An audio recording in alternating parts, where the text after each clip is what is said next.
Hello, I'm Arthur Reed. Welcome to the World War II History Channel, where we explore the pivotal moments and untold stories of the greatest generation. Listen to the wind moving through the pine branches. It always sounds like a secret waiting to be told. Close your eyes for a moment and picture a forest stretching out under a twilight sky. This is the deep, rural heart of North Carolina, a place where the earth smells of damp clay, fallen needles, and old wood. The trees here are tall, standing like quiet guardians over the rolling hills, their roots tangled deep in the soil, holding onto the land just as fiercely as the people who call it home. In these woods, the world moves at a different pace. The rush of modern life hasn't quite breached the canopy. Instead, there is just the slow, steady rhythm of the seasons, the soft chatter of the creek, and the long, lingering shadows of dusk. In this quiet corner of the world, there lived a boy with a restless spirit. Most children in the valley found comfort in the predictable routines of farm life, the morning chores, the predictable rows of crops, the safety of a porch light cutting through the evening dark. But for this boy, the neatly ordered world always felt just a little too tight. It was as if his mind operated on a different frequency, humming with questions and curiosities that the classroom and the farmhouse simply could not answer. He had the kind of hands that always needed to be doing something. They were hands that longed to understand how the world was put together. He didn't just look at a pocket watch, he heard the quiet, rhythmic heartbeat of its gears and wondered what invisible force made them turn. He didn't just see a piece of farm machinery, he saw a puzzle of levers and springs, a hidden language of metal and motion waiting to be translated. But out here, in the quiet expanse of the country, there were few places for a mind like his to truly run free. So, he turned to the woods. The forest became his sanctuary, his sprawling, untamed laboratory. When the walls of his home felt too close, he would slip away into the tree-line, letting the dense canopy swallow him whole. Out there, beneath the whispering pines, the air felt lighter. He could breathe. He could wander for hours, his boots crunching softly against the forest floor, his eyes tracing the paths of wild animals and the intricate patterns of the bark. He was searching for something, though he likely couldn't have told you what it was. He was looking for a purpose, for a spark that would make sense of the heavy, restless energy pooling in his chest. As he grew older, the boy's wanderings took him deeper into the shadows of the forest, far beyond the familiar trails. And it was there, in the hidden hollows and quiet ravines, that he stumbled upon a different kind of world. This was a world that did not exist in the light of day. It was a secret society woven into the very fabric of the woods, a quiet rebellion glowing softly under the pale light of the moon. He discovered the moonshiners. To the rest of the world, these were hardened men, outlaws operating on the fringes of society. But to a young man with a hungry mind, they were something entirely different. They were craftsmen. They were engineers of the night. He watched them from a distance at first, his heart beating a fast, quiet rhythm against his ribs. He saw the gleam of copper hidden beneath camouflage of branches. He smelled the sharp, sweet tang of the mash fermenting in the cool night air. He watched the careful, almost reverent way the men tended the wood fires beneath the heavy metal boilers, knowing that a fire too hot could spell disaster, and a fire too cold would yield nothing. It was a delicate, dangerous dance, and he was captivated by it. There was a profound, quiet romance to the work. It required an understanding of pressure, of heat, of the way invisible vapors traveled through coiled pipes to become something entirely new. For the young man, the illegal still was not a symbol of rebellion, it was a beautiful, complex machine, breathing and sighing in the dark. Slowly, the young man stepped out of the shadows and into the glow of the embers. He offered his hands, his sharp eyes, and his mechanical intuition. The older men, perhaps recognizing a kindred spirit, or perhaps just needing a strong back and a keen mind, welcomed him into their quiet fraternity. The transition was subtle, like the turning of autumn leaves. He began to live two lives. By day, he was just another face in the community, walking the dirt roads, nodding to neighbors, keeping his eyes downcast. But as the sun dipped below the horizon, painting the sky in bruises of purple and dark blue, a profound shift occurred. He would slip away, his silhouette melting into the trees, becoming a ghost haunting his own life. The work in the woods was grueling, yet there was a strange, meditative peace to it. Picture him standing watch on a cool, damp night. The forest around him is pitch black, save for the faint, orange glow of the fire reflecting off his young face. The silence is profound, broken only by the crackle of burning wood, the soft hissing of the steam, and the occasional, lonely call of a night bird. In those quiet hours, waiting for the clear liquid to drip from the end of the copperworm, he felt a strange sense of belonging. The heavy, complicated gears of his mind finally found a rhythm they could match. But this peace was always fragile, always temporary. Living in the shadows carries a weight, a heavy, invisible burden that settles deep in the bones. There is a quiet, lingering paranoia that never truly washes off, not even in the bright light of morning. Every snapped twig in the distance, every sudden gust of wind, every unfamiliar set of headlights on a distant dirt road sent a sharp, icy spike of adrenaline straight through his heart. He knew, deep down, that he was walking a razor's edge. He saw the worry etched into the faces of his family when he returned home smelling of wood smoke and damp earth, his eyes heavy with exhaustion. He knew the unspoken fears they harbored, the silent prayers they whispered to the ceiling in the dark of night, hoping he would simply outgrow this dangerous fascination. But the pull of the woods, the quiet camaraderie of the night, and the mesmerizing complexity of the machines he was helping to build were too strong to resist. There is something endlessly fascinating, isn't there, about the things people build in the shadows. The hidden histories, the quiet, untold stories of invention and survival that unfold far away from the eyes of the world. It makes you wonder how much of history was shaped not in grand halls or bright laboratories, but in the quiet, forgotten corners of the night. If you find yourself drawn to these hidden chapters, these secret turning points of the past, I would love to share more of them with you. I write a warm, weekly email newsletter where we explore these quiet corners of history together. And as a welcome gift, I've put together a free ebook for you called The Shadow War, 5 Top Secret Operations That Shaped World War II. It's a quiet dive into the unseen moments that changed everything. Please, to keep yourself safe, only use the secure link I've placed in the description below. If you try to search for this on the internet, the top results are unfortunately often fake websites designed to scam you, and I want to make sure you are protected. The young man under the pines knew nothing of the grand, sweeping arc of history that awaited him. He knew only the immediate reality of his secret life. As the months bled into years, the boy faded away, replaced by a young man whose eyes held the weary, watchful stillness of a hunted animal. The innocence of his early wanderings was gone. The woods were no longer just a place of wonder and exploration. They were a fortress, a hiding place, a maze he navigated with blind, intimate familiarity. He learned to speak in hushed tones, his voice rarely rising above a whisper. He learned to step lightly, his boots finding the soft patches of moss and avoiding the dry, betraying crunch of dead leaves. He learned to read the air, to sense the shifts in the atmosphere that meant someone was approaching long before they could be seen. He was molding himself into something hardened, something cautious. Yet, in the quietest moments of the night, when he was alone by the glowing embers of the still, he would sometimes pull a small piece of wood from his pocket, along with a worn pocket knife. As the fire hummed and the steam hissed, he would whittle.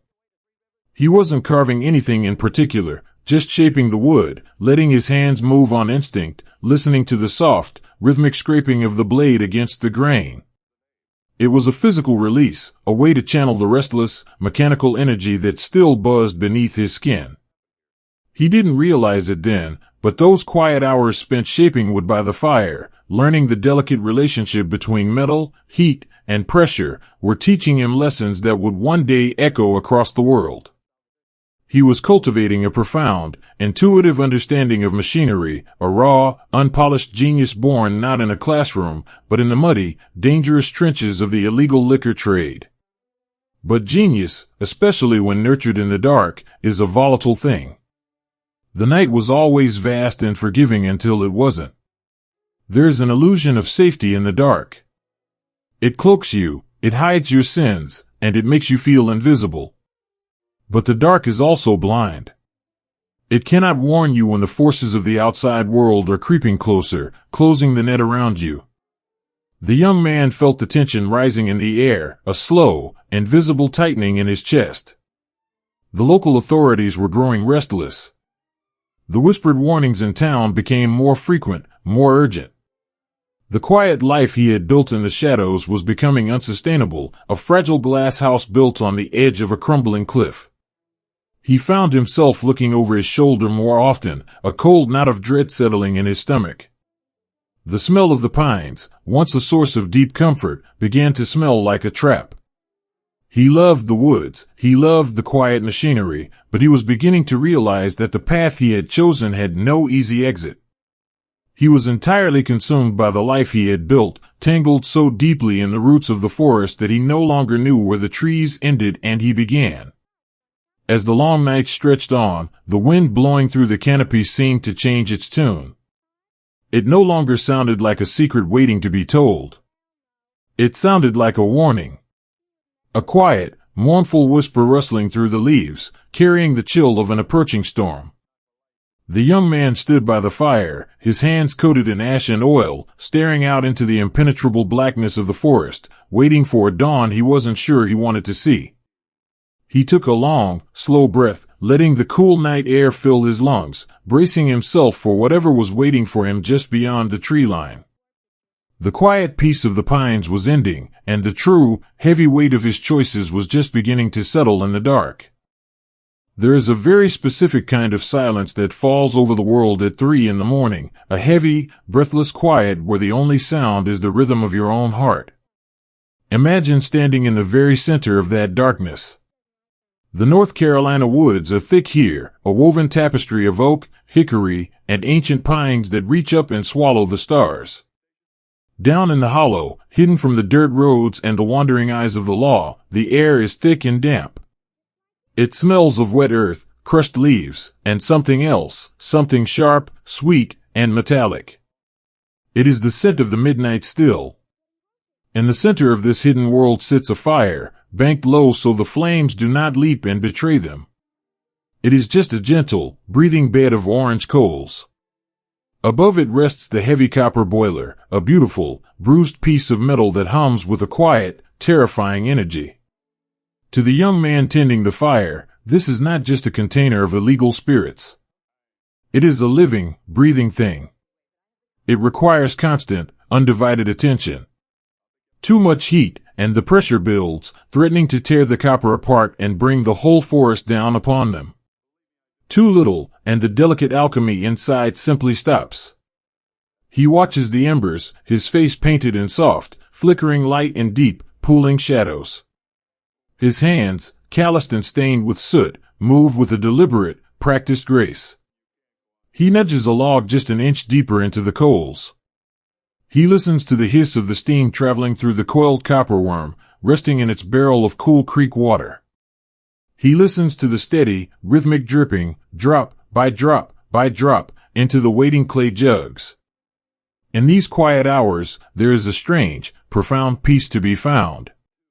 It is a sanctuary made of shadows.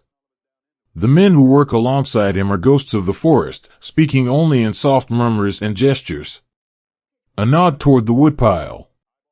A quiet, offering hand holding out a dented tin cup of lukewarm, bitter coffee. They share a bond that goes deeper than friendship. It is the silent brotherhood of men who hold each other's freedom in their hands. They know the risks. They carry the same heavy burdens, the same quiet fears, but out here, bathed in the warmth of the coals, there is a simple, rhythmic beauty to the work. The young man finds solace in the mechanics of it all. His mind, usually racing with 1,000 unanswered questions, finally settles. He traces the lines of the copper, marveling at how human hands can coax such complicated magic from raw materials. He feels the vibrations of the metal singing against his fingertips. In this forgotten hollow, he is an engineer, a master of heat and pressure. He is important. He is capable. But the peace of the midnight still is a fragile, fleeting thing. It is a blanket that can be ripped away by a single, misplaced sound. As the hours stretch on, the heavy cloak of paranoia begins to settle over the camp. It is a quiet, creeping cold that starts in the pit of the stomach and slowly wraps around the spine. The human body was not meant to live in a state of constant, unwavering vigilance. It is exhausting. It drains the color from the world and leaves behind only sharp, jagged edges of fear. The young man sits on a damp log, his knees pulled to his chest, staring into the dark tree line. The forest, which just hours ago felt like a protective embrace, now feels like a trap. The shadows seem to stretch and distort. Is that the silhouette of a tree stump, or a man crouching in the brush? Was that the snap of a dry twig under a heavy boot, or just the natural settling of the old woods? He holds his breath. He listens until his ears ring with the effort. He watches the older men, seeing the same quiet terror reflected in their tightened jaws and darting eyes. They are all hunted men, listening for the hounds. In these agonizing stretches of silence, his mind wanders back to the little farmhouse miles away. He thinks of his family, asleep in their warm beds. He imagines his mother, perhaps lying awake, staring at the ceiling, offering silent, desperate prayers into the dark for a son she cannot protect. He feels a sudden, sharp ache in his chest, a pang of deep, unutterable guilt. He knows the pain his choices caused them. He knows the worry that carves lines into their faces. He composes letters to them in his head, letters he will never write. He tries to explain why he is out here in the cold and the dark. He wants to tell them about the beauty of the machinery, the quiet camaraderie, the feeling of finally being good at something, even if that something is forbidden. But the words always fall short, lost to the hissing of the steam and the rustle of the wind. How can you explain the strange, magnetic pull of the shadows to someone who only walks in the sun? Living a life cloaked in secrecy is a heavy burden. It requires you to bury the truth of who you are beneath layers of carefully constructed lies. You become a phantom in your own life. Preserving the truth, especially the quiet, hidden stories of the past, is a delicate art. It takes time, patience, and a willingness to look closely at the shadows where history truly happens. Uncovering these personal, emotional journeys, the quiet fears of a young man in the woods, the unspoken bonds between outlaws, the fragile resilience of the human spirit, requires hundreds of hours of reading, searching, and listening to the whispers of the past. If you find peace in these stories, if you feel a connection to these forgotten lives, I would be so incredibly grateful for your support. I have a Ko-Fi page where you can leave a small tip, even just $1, to help sustain the massive research and time it takes to craft these ambient documentaries. It is like leaving a lantern burning in the window, helping me keep these histories alive and gently shared with you. Please, to keep yourself safe, only use the secure link I've placed in the description below. If you try to search for this on the internet, the top results are unfortunately often fake websites designed to scam you, and I want to make sure you are protected. The night wears on, grinding down their nerves like a stone against a blade. The physical toll of the work begins to match the psychological weight. The young man's muscles ache from carrying heavy sacks of grain and sugar through the uneven, treacherous darkness. His eyes burn from the wood smoke and the sheer exhaustion of staying awake. Every movement becomes a chore, an act of sheer will against the body's desperate plea for sleep. He watches a drop of condensation roll down the side of the cooling barrel, perfectly mirroring the cold sweat trickling down the back of his own neck. He wonders, not for the first time, how much longer he can endure this. How many more nights can he stand out here, jumping at shadows, waiting for the heavy hand of the law to fall upon his shoulder? It is a gambler's life, playing a game where the house always, eventually, wins.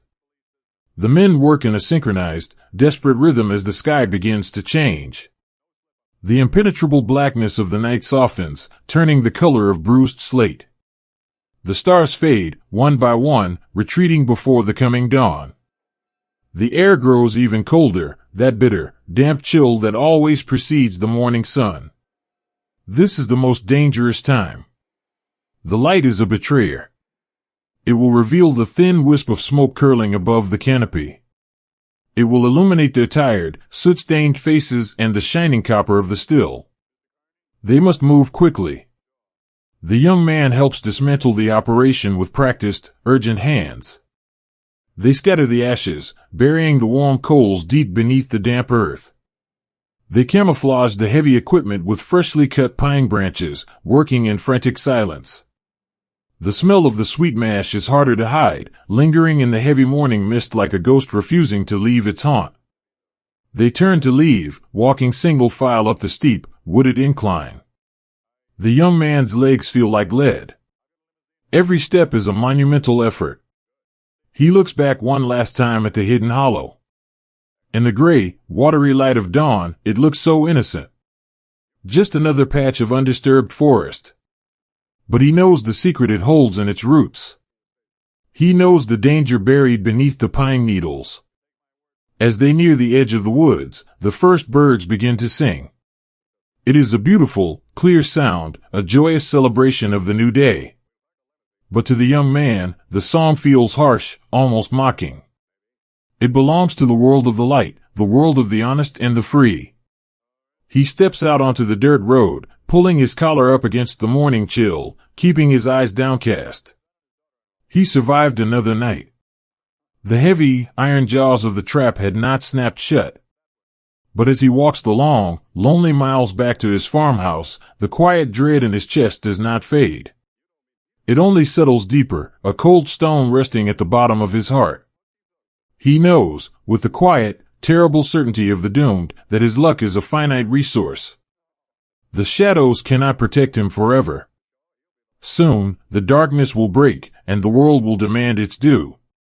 But for now, he just walks, placing one exhausted foot in front of the other, chasing a brief, restless sleep before the sun sets, and the midnight still calls him back once more. It takes only a single, terrible second for a life to break entirely in two, leaving only a before and an after. Picture the woods on a night where the moon refuses to show its face. The air hangs heavy, thick with the damp, earthy breath of the deep forest. It is the kind of dark that feels solid, a dark that presses against your eyes and whispers in your ears.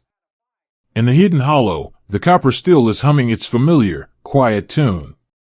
The fire is a mere suggestion of warmth, a bed of low, glowing embers casting a faint orange light against the trunks of the ancient pines. The young man is there, his hands black with soot, his shoulders heavy with a bone-deep exhaustion. He is leaning against a tree, listening to the rhythmic, hypnotic dripping of the clear liquid into the clay jugs. For a fleeting moment, he closes his eyes. He imagines the soft bed waiting for him miles away in the farmhouse. He imagines waking up when the sun is already high, drinking coffee on the porch without the phantom weight of terror resting on his chest. He wonders, in the quiet sanctuary of his own mind, if this might be the last night. If he might finally walk away from the shadows, wash the smell of wood smoke from his hair, and learn to live in the light again. But fate, it seems, rarely waits for us to make up our minds. The shift in the air is imperceptible at first. It is not a shout or a siren. It is simply a disruption in the natural rhythm of the woods. A frog stops croaking by the creek. A night bird suddenly takes flight, its wings rustling frantically against the canopy. And then, there is the sound that every man in that hollow has spent years dreading. The distinct, unnatural snap of a dry branch under the heavy heel of a leather boot. The young man's eyes snap open. His heart, previously beating in a slow, tired rhythm, suddenly hammers against his ribs like a trapped bird. He looks across the dying fire, meeting the wide, terrified eyes of the older men. No one speaks. No one has to. The silent, suffocating truth settles over them like a heavy blanket. They are not alone. Through the dense weave of the trees, pale beams of light begin to cut through the dark. They are flashlights, sweeping back and forth like the slow, methodical gaze of a predator that has finally cornered its prey. The hounds have found the scent. The long game of hide and seek is over. Panic, when it truly takes hold, does not always look like chaos. Sometimes, it is a cold, paralyzing wave that washes the color from the world. The men scatter, moving purely on the frantic instinct of survival. They melt into the brush, their dark clothes blending with the night, desperate to become ghosts once more. The young man runs, his breath tearing through his throat in sharp, painful gasps. He does not know where he is going. He only knows that he must get away from the lights, away from the copper still, away from the life that is suddenly collapsing all around him.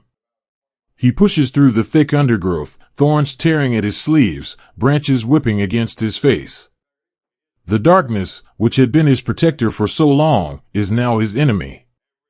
He is running blind, stumbling over exposed roots, his mind a swirling storm of terror and regret. And then, the night shatters. It is a single, sharp crack. A shot fired in the dark. It is not a loud, dramatic explosion. In the vast, open expanse of the woods, the sound is surprisingly small, quickly swallowed by the trees. But it carries a weight that is almost too immense to comprehend. The young man freezes, his boots sinking into the soft mud. The world around him seems to stop spinning. The wind dies down. The rustling of the leaves ceases. For a long, agonizing moment, there is only an impossible, hollow silence. The echo of that single shot lingers in the air, a mournful vibration that seems to travel straight into the young man's bones. In that silence, he knows. He does not need to see it to understand that something terrible, something permanent, has just occurred. The fragile glass house he had built in the shadows has not just shattered, it has turned to dust. A voice calls out in the dark.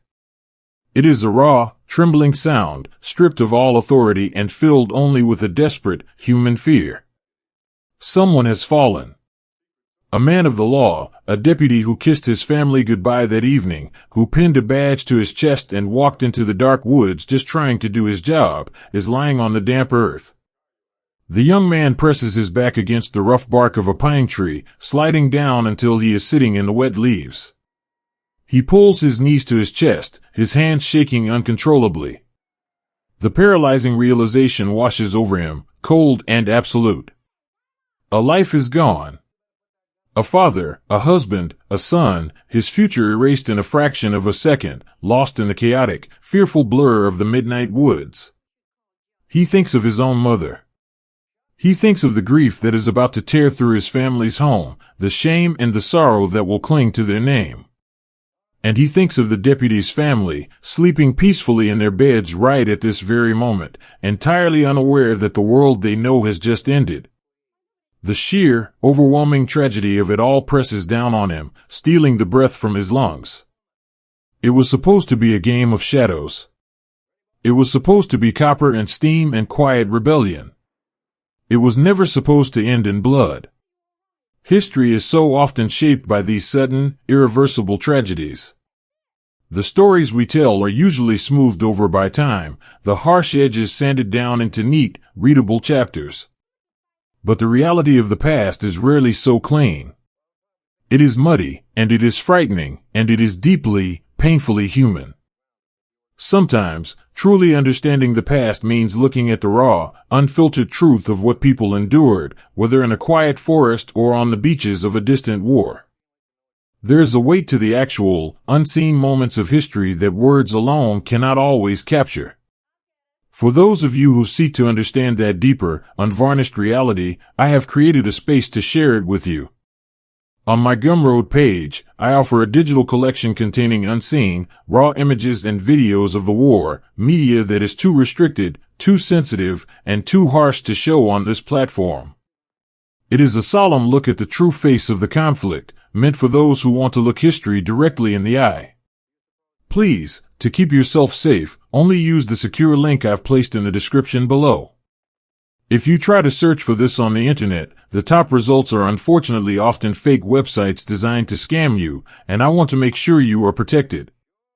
In the woods, the frantic energy of the rage slowly bleeds away, replaced by a heavy, mournful stillness. The young man does not run anymore. There is nowhere left to run. The boundary between his secret life and the real world has been violently erased, and he is left sitting in the wreckage. He waits in the dark, listening to the voices growing closer. They are no longer hunting him, they are simply coming to collect what is left. When the beam of a flashlight finally sweeps across his face, blinding him for a moment, he does not flinch. He simply slowly raises his hands, his soot-stained palms open to the night air.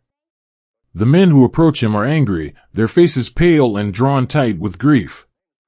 They speak to him in harsh, clipped tones, but their words sound muffled, as if he is hearing them underwater. He feels the cold, heavy bite of steel as handcuffs are clamped around his wrists. The metal is freezing against his skin, a shocking, tactile reminder that his freedom is gone. They lead him out of the woods. The journey back up the steep incline, the same path he has walked 100 times in the dead of night, feels entirely foreign. The trees that once felt like silent friends now feel like a towering, inescapable cage. He stumbles, his legs weak, but the hands gripping his arms are firm and unforgiving, propelling him forward. By the time they reach the dirt road, the sky in the east is beginning to turn a pale, bruised gray. The dawn is breaking. It is the morning he had feared for so long, the morning that would expose everything. A line of cars waits on the road, their headlights cutting through the lingering mist. The red lights on their roofs spin silently, throwing eerie, rhythmic shadows across the trees. They push him into the back of a car. The door slams shut with a heavy, metallic thud that echoes in the quiet morning air. It is a sound of profound finality. The young man leans his head against the cold glass of the window as the car shifts into gear and begins to roll slowly down the dirt road. He looks out at the pines drifting past. They are the same trees he played among as a boy, the same woods where he sought peace, where he learned the beautiful, quiet language of machinery. But as he watches them fade into the distance, he knows he is leaving that boy behind forever. The scent of the forest is slowly replaced by the sterile, metallic smell of the vehicle.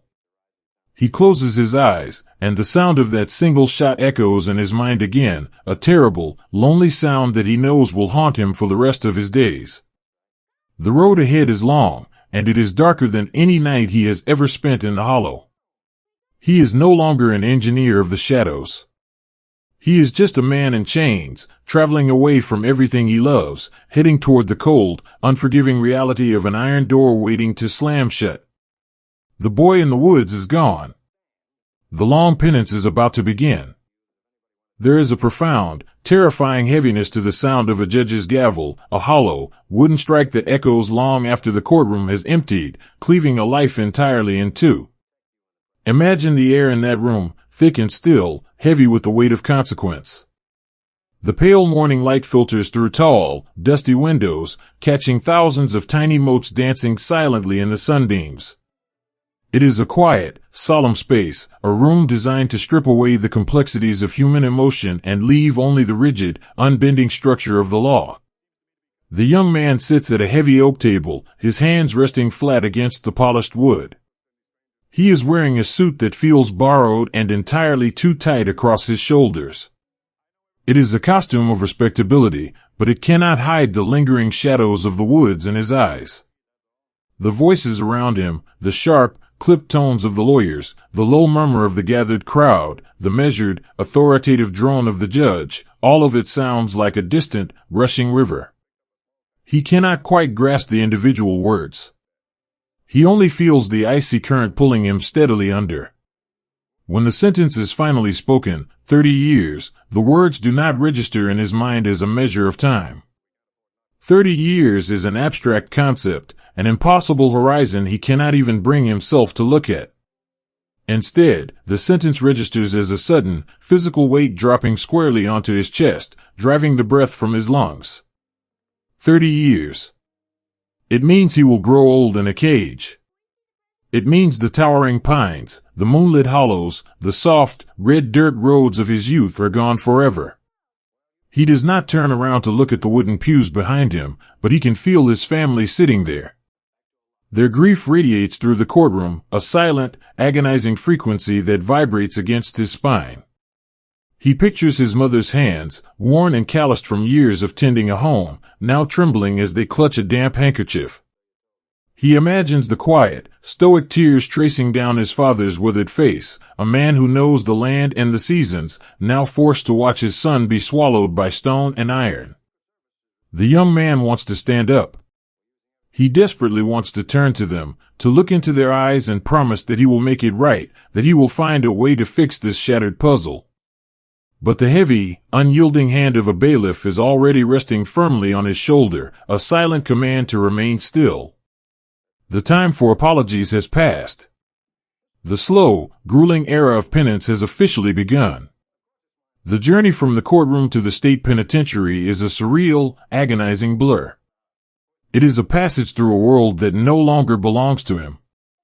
Imagine him sitting in the back of the transport vehicle, pressing his forehead against the cold, vibrating glass of the barred window. The world outside is moving on with a cruel, indifferent beauty. He watches the landscape roll by. He sees farmers turning the soil in their fields, moving in rhythm with the changing season. He sees children walking home along the edge of a road, kicking at loose stones. He sees a woman hanging clean, white laundry on a line, the fabric catching the afternoon breeze. It is a perfectly ordinary, beautiful day. The sun is tracking its lazy arc across a brilliant blue sky, completely unbothered by the fact that the young man's entire universe has just violently ended. Watching the free world carry on is a profound and lonely grief. It is the realization that you have been erased from the map, quietly removed from the flow of everyday life. History is so often shaped in these quiet, desperate moments of isolation, where individuals are cut off from the light and left to navigate the dark completely alone. Exploring these hidden, sometimes unvarnished truths requires a community of people willing to look past the grand monuments and dive into the deep, emotional realities of the past. If you find value in uncovering these stories with me, I invite you to join our quiet community over on my Patreon. There, you can find free podcasts that delve deeper into these historical shadows, access to raw, unblurred video sections for a more immersive understanding, and a tip jar if you simply wish to support this ongoing work.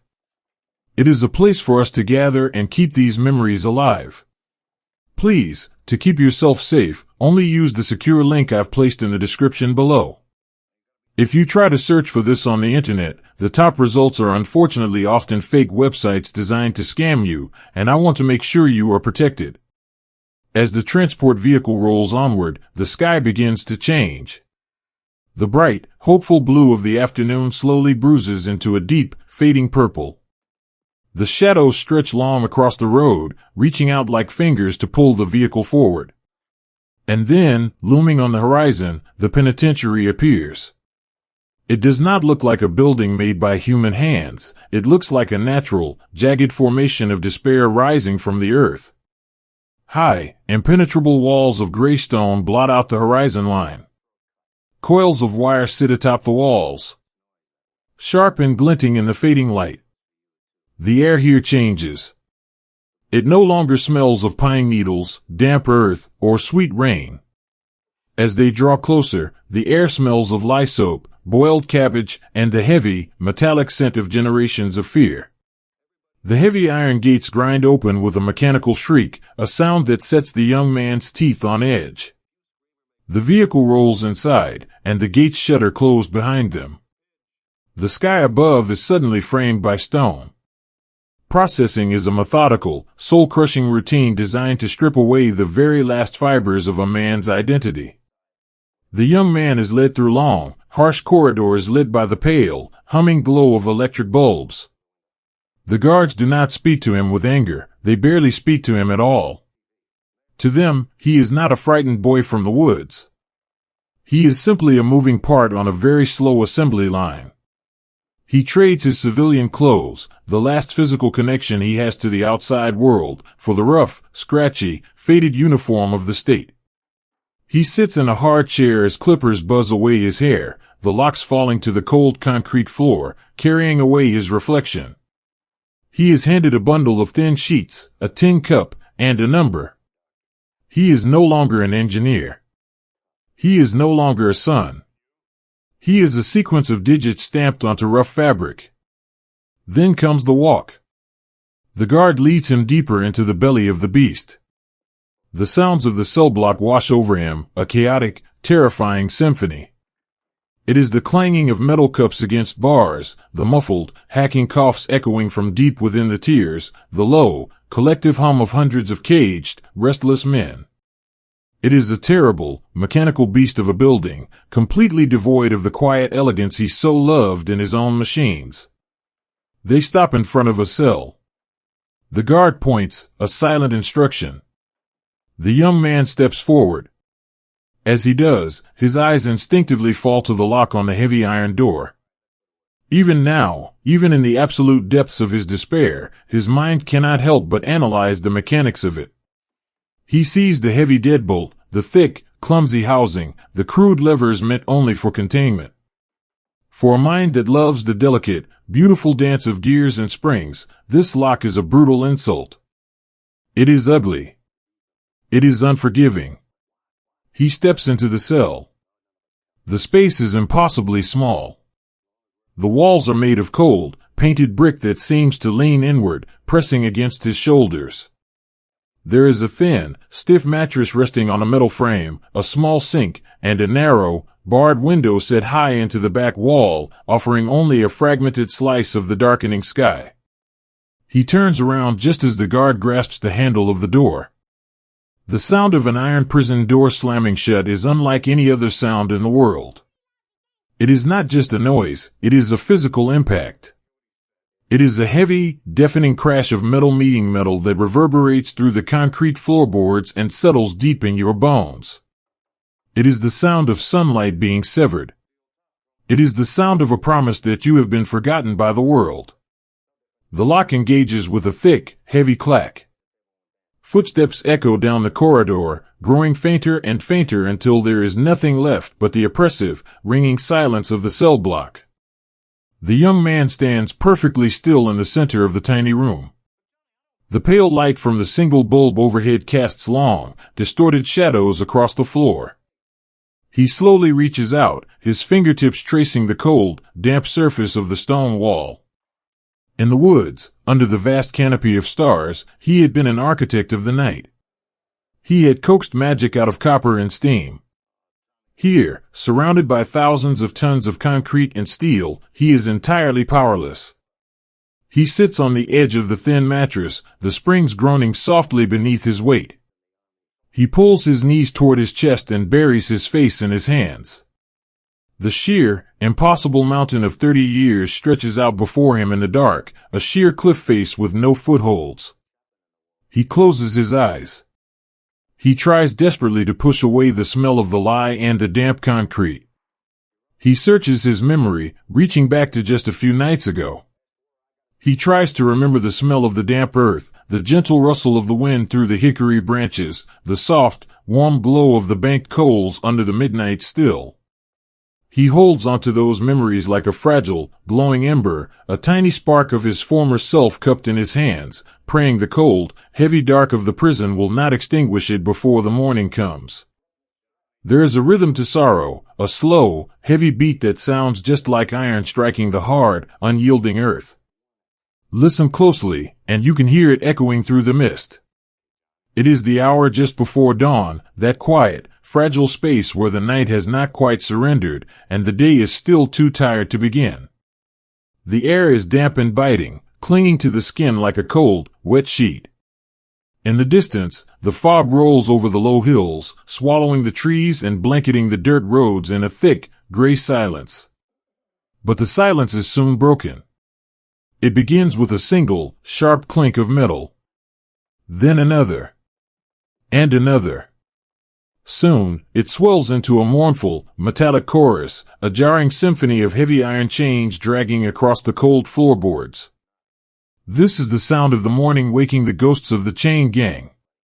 The young man rises from his narrow cot, his body aching in places he never knew existed. His muscles are stiff, knotted with the lingering exhaustion of yesterday's labor, and his hands are raw, blistered, and calloused from the rough wooden handle of the pickaxe. He moves slowly, not out of defiance, but because the cold seems to have settled deep into his very marrow. He is no longer wearing the clothes of a free man, nor the soot-stained garments of an engineer of the night. He wears the rough, faded stripes of the state, a uniform designed to erase his name, his past, and his individuality. He has become a number, a phantom moving in a line of other phantoms, tethered together by the unforgiving weight of the chain. As he steps out into the damp, gray morning, the chill bites through the thin fabric of his shirt. He takes his place in the line, the heavy iron shackle fastened securely around his ankle. He looks at the men chained in front of him and behind him. Their faces are drawn, their eyes cast downward, fixed on the muddy ground. There is a quiet, shared understanding among them. They do not speak. Words require energy, and out here, energy is the most precious resource a man possesses. They simply endure. The march to the worksite is a slow, shuffling procession. The chains sing their sad, rhythmic song with every step. For the young man, walking through these woods is a strange, heartbreaking irony. These are the same types of trees he used to wander among as a restless boy. He knows the smell of the damp pine needles, the way the bark feels rough and familiar beneath his fingers, the way the light filters through the canopy in 1,000 different shades of green. But the forest has changed. It is no longer a sanctuary.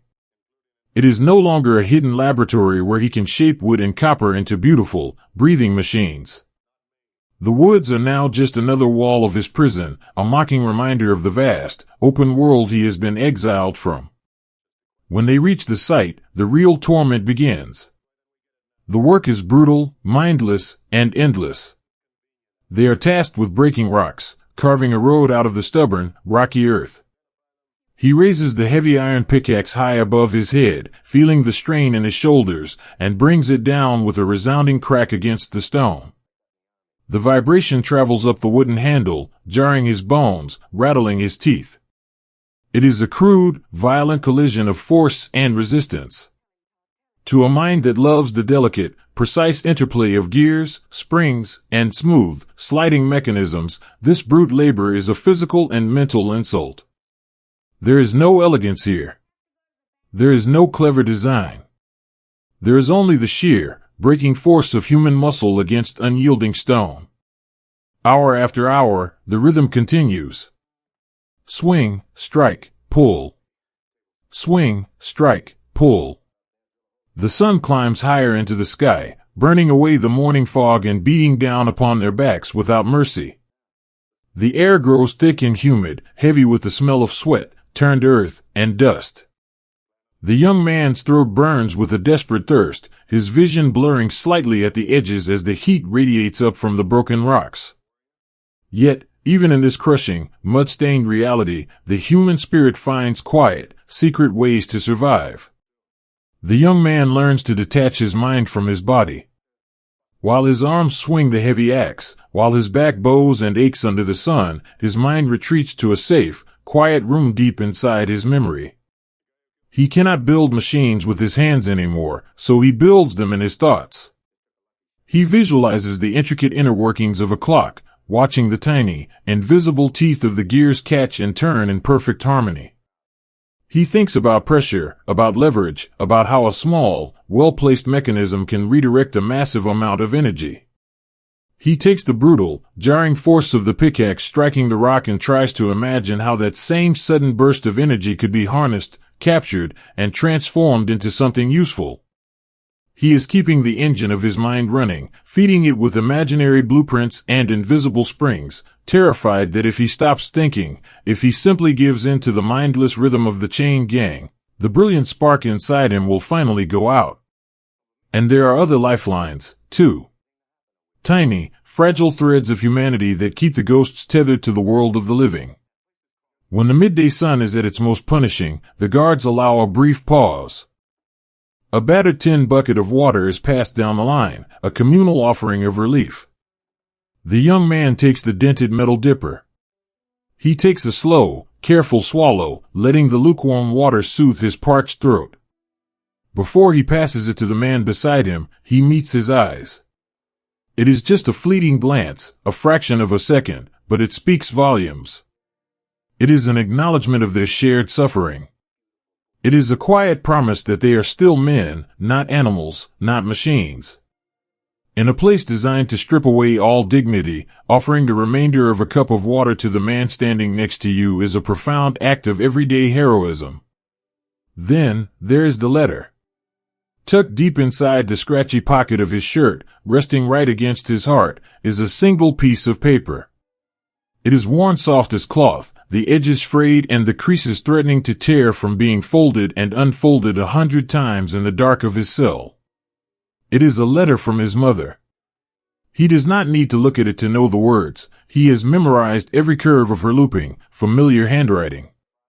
She does not write about the trial, or the shame, or the terrible length of his sentence. She writes about the farm. She tells him that the tomatoes are coming in heavy this year, that the old dog still sleeps on the porch waiting for him, that the autumn air is just beginning to carry a chill. These words are his anchor. When the mud is deep and the pickaxe feels impossibly heavy, he presses his arm against his chest, feeling the faint crinkle of the paper beneath his uniform. He imagines the smell of the tomatoes, the warmth of the dog's fur, the safety of the farmhouse kitchen. He realizes, with a quiet, breaking ache, that true freedom is not just the absence of walls, it is the knowledge that someone out in the vast, open world still remembers your name, and still leaves a light on for you in the dark. It is difficult to truly grasp the sheer physical reality of what these men endured. To sit in the comfort of our modern lives and try to imagine the weight of those chains, the biting cold of the morning fog, the blistering heat of the midday sun. Sometimes, words alone cannot bridge the gap between our quiet evenings and the harsh, grimy realities of the past. If you find yourself wanting to look closer, to truly visualize the era and the immense, historical storm that this young prisoner would one day influence, I have curated a collection over on my Amazon storefront. There, you can explore authentic WWII memorabilia that grounds these stories in reality, and I deeply recommend watching the movie midway on Prime to feel the visual, awe-inspiring scope of the history we are walking through together. Please, to keep yourself safe, only use the secure link I've placed in the description below. If you try to search for this on the internet, the top results are unfortunately often fake websites designed to scam you, and I want to make sure you are protected. As the afternoon shadows begin to stretch long and thin across the broken ground, the whistle finally blows. The sound is shrill and commanding, cutting through the weary fog of the young man's mind. The pickaxes are lowered. The heavy, rhythmic labor stops. The silence that follows is heavy, filled only with the ragged breathing of exhausted men. They line up once more, the chains clinking softly as they shuffle into formation. The march back to the penitentiary is even slower than the morning's journey. Their bodies are completely depleted, hollowed out by the sun and the stone. The young man drags his feet, every step requiring a conscious, monumental effort of will. His gaze remains fixed on the mud beneath his boots. The sky above them softens, turning a beautiful, bruised shade of violet as the sun dips below the tree line. The cool evening air brings a small measure of relief, soothing the sunburn on his neck and drying the sweat on his brow. The towering stone walls of the prison loom in the distance, a dark, jagged silhouette against the fading light. He knows what awaits him. The sterile, humming lights of the corridor. The smell of lye soap. The small, claustrophobic box of his cell. And finally, the terrible, deafening crash of the iron door slamming shut, locking him away from the sky. But as he walks, listening to the mournful clink of the shackles, he notices something. His hands, though blistered and aching, are still strong. His mind, though tired, is still spinning with invisible gears and quiet calculations. They have taken his freedom, they have taken his name, and they have tried to break his body against the unyielding stone. But they have not broken the spark. Deep inside, beneath the mud and the sweat and the faded stripes of the state, the quiet, observant boy from the woods still exists. He is watching. He is learning. He is surviving. As the iron gates of the prison open to swallow them back into the dark, the young man takes a slow, deep breath. He has survived one more day in the shadows. And as long as his mind keeps turning, as long as he can still feel the soft paper of his mother's letter against his heart, he knows he is not quite a ghost yet. The night falls over the heavy stone walls, and the young man closes his eyes, letting his mind drift back to the invisible, beautiful mechanics of hope. Even in the darkest of places, a single ray of light can catch the edge of a forgotten tool and remind a man of exactly who he was meant to be. Breathe in deeply, and let the heavy, damp chill of the rock quarry slowly fade away. Imagine the feeling of the morning sun just beginning to warm the frost-covered ground, though you are no longer standing in the mud. For so many long, agonizing months, the young man's world had been defined by the jarring, violent shock of a pickaxe striking unyielding stone. His reality was the dust in his throat, the blinding glare of the southern sun, and the mournful, metallic drag of the chain gang dragging across the red dirt. He had become a hollow thing, a vessel of exhaustion, his brilliant mind trapped inside a body that was slowly being ground into dust. But then, on an entirely ordinary morning, the brutal rhythm of his punishment was quietly interrupted. He was not sent to the quarry. Instead, a guard called his number, and he was led away from the line of shuffling, weary phantoms. He walked across the vast, gray courtyard of the penitentiary, his heart beating a frantic, frightened rhythm against his ribs. In a place like this, a change in routine rarely meant salvation. It usually meant a new kind of suffering. He kept his eyes cast downward, watching his own boots move across the cracked concrete, bracing his shoulders for whatever new weight they were about to carry. They stopped in front of a heavy wooden door, thick with layers of chipped green paint. The guard turned an iron key, pushed the door open, and stepped aside. The young man walked through the threshold, and for the first time in what felt like a lifetime, the breath caught in his lungs not from fear, but from a profound, overwhelming sense of familiarity. He had just stepped into the prison's machine shop. To the guards, and to most of the other inmates, this was just another place of labor, a noisy, dirty room where broken things were sent to be patched up. But to the young man, standing there with the heavy wooden door closing behind him, it was a sanctuary. It was a cathedral of gears and grease. Close your eyes and imagine the sensory flood washing over him. The air in here did not smell of lye soap, or boiled cabbage, or the sour, metallic scent of human despair. It smelled of dark, rich cutting oil. It smelled of ozone, of hot steel, and of sawdust. To a mind that had spent its youth wandering the woods, building secret, beautiful mechanisms in the moonlight, this scent was a sudden, heartbreaking embrace. It smelled like home. The sounds of the shop wrapped around him like a heavy, protective blanket. It was not the chaotic, terrifying noise of the cell block. It was a rhythmic, purposeful symphony. He heard the steady, hypnotic hum of the leather belts turning the heavy lathes. He heard the quiet, methodical scraping of a metal file against iron. He heard the satisfying, solid click of a wrench tightening a bolt into place. Every sound meant something. Every sound was a tiny, measurable victory of order over chaos. A foreman, an older man with grease stained deep into the creases of his palms, handed him a simple, broken part from a tractor and pointed toward a workbench. No words were exchanged.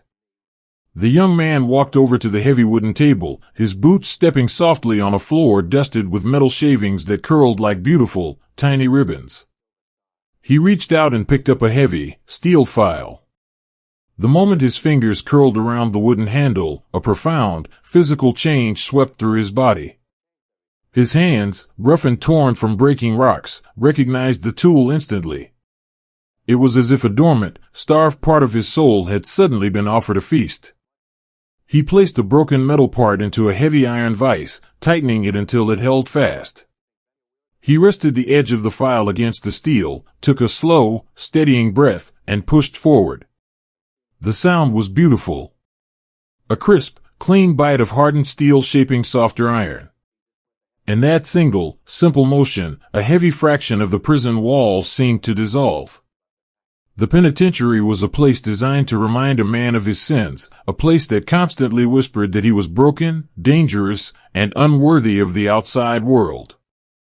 But the steel in his hands did not care about his past. Metal is entirely impartial. It holds no grudges.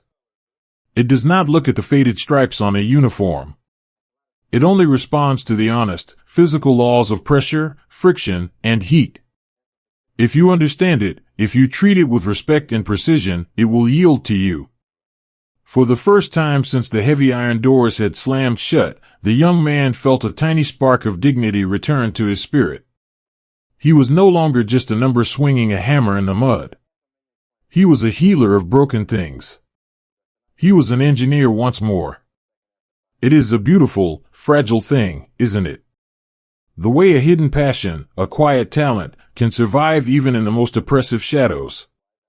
So much of human history is shaped not on grand stages, but in these quiet, forgotten rooms, by people who simply refuse to let the spark inside them die out entirely.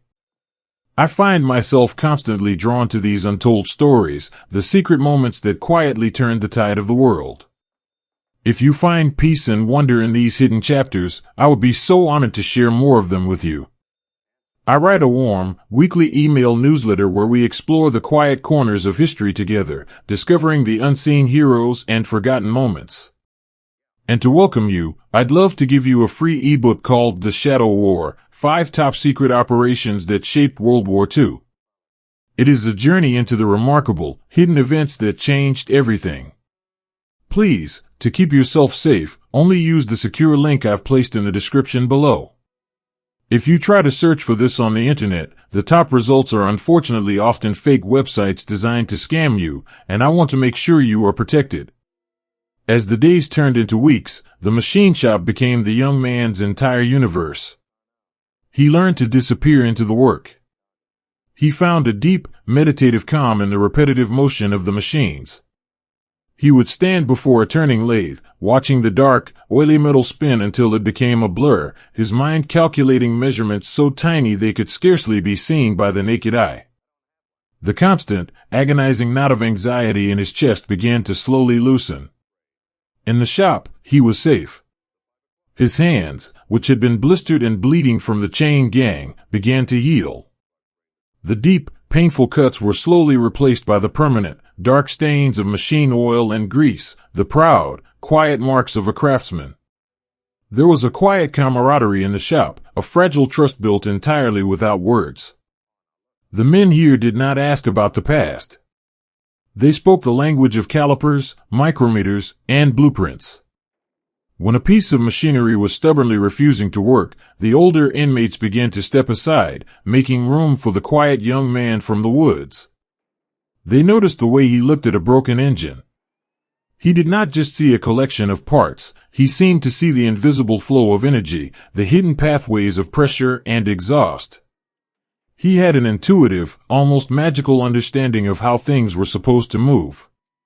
One evening, sitting on his narrow cot as the shadows lengthened across his cell, he asked a passing guard for a small piece of paper and a pencil stub. He sat under the dim, yellow glow of the single bulb, and he wrote a letter to his mother. He didn't write about the terrible length of his sentence, or the heavy iron doors, or the haunting sounds of the cell block at night. Instead, he told her about the smell of the sawdust and the oil. He told her that he was out of the sun, that his hands were healing, and that he was making himself useful. He poured all of his quiet relief onto the small, fragile piece of paper, hoping that when she held it in her hands, she would feel the heavy burden of her worry lift, even if just a little. He wanted her to know that her son had not been entirely lost to the dark. But with this new sanctuary came a new, entirely different kind of fear. When you have absolutely nothing, the threat of loss is minimal. But when you are suddenly handed a small piece of your soul back, the fear of having it taken away becomes a terrifying, constant companion. The young man was terrified of doing anything that might cause the warden to send him back to the chain gang. He became meticulous. He swept the floors of the shop until there was not a single speck of dust left in the corners. He oiled the tools with a gentle, reverent care, wiping them down at the end of every shift as if they were holy relics. He kept his head down, he spoke in a whisper, and he worked harder than any other man in the room. He was holding onto this small patch of grace with both hands, praying that the world would not notice and snatch it away. In the quietest moments of the afternoon, when the heavy work was done and the shop was filled only with the soft, ticking sounds of cooling metal, he would sometimes wander over to the scrap bin. It was a rusted, dented metal barrel filled with the discarded, broken pieces of the prison's machinery. Stripped gears, bent rods, shattered springs. Trash. But to the young man, leaning over the rim and running his fingers through the cold, oily metal, it was not trash. It was a puzzle waiting to be solved. He would pick up a small, heavy piece of cast iron, turning it over and over in his stained fingers. His mind, freed from the crushing exhaustion of the rock quarry, began to stretch its legs. He started to look beyond simply fixing what was broken. He started to wonder how he could make things better. He thought about the guards on the towers, the heavy, cumbersome rifles they carried. He thought about the complex, jarring mechanisms inside those weapons, the sudden, violent burst of pressure that occurred every time the trigger was pulled. In his mind, he slowed the process down. He separated the explosion from the recoil. He began to imagine a way to harness that violent energy, to capture a tiny fraction of the expanding gas and use it to push, rather than strike. It was a fragile, dangerous dream. He was a prisoner, locked away for a terrible crime, surrounded by stone and wire. He had no blueprints, no laboratory, and no right to invent anything. But the spark had caught in the steel. As he stood in the quiet shop, holding a discarded piece of scrap iron in his hand, the young man closed his eyes. He listened to the distant, rhythmic hum of the generators. He felt the cold, hard reality of the metal against his palm. And in the safety of his own mind, behind the heavy iron doors of his confinement, he began to build something entirely new. A quiet, impossible mechanism that would one day reach far beyond the prison walls, across oceans, and into the hands of a generation waiting in the dark. There is a special kind of freedom that only exists in the very dead of night, when the rest of the world is asleep, and the mind is finally left entirely alone to wander. Picture the penitentiary long after the final lights have been extinguished. The heavy, mechanical noises of the day have faded, replaced by the profound, echoing silence of the cell block. It is a quiet made up of 1,000 tiny sounds, the rhythmic, shallow breathing of caged men, the occasional soft shifting of a body on a thin mattress, the distant, muffled drip of a leaking pipe somewhere down the cold corridor. Outside, the moon sails behind thick clouds, casting long, pale bars of light that slowly creep across the concrete floor. In his narrow cell, the young man is awake. His body is exhausted from the long hours in the machine shop, his muscles heavy and aching from leaning over the lathe, but his eyes are wide open, staring up at the dark ceiling. His mind is humming. It is a quiet, steady vibration, like the lingering ring of a struck tuning fork. The ideas that had been dancing just at the edge of his consciousness all day, drowned out by the noise of the machines, are finally stepping forward into the light. Slowly, carefully, he sits up. He moves with an agonizing slowness, hyper-aware of the squeaking springs beneath him. In this place, even the slightest sound can draw the sharp beam of a guard's flashlight. He reaches down, slipping his hand beneath the thin, lumpy mattress.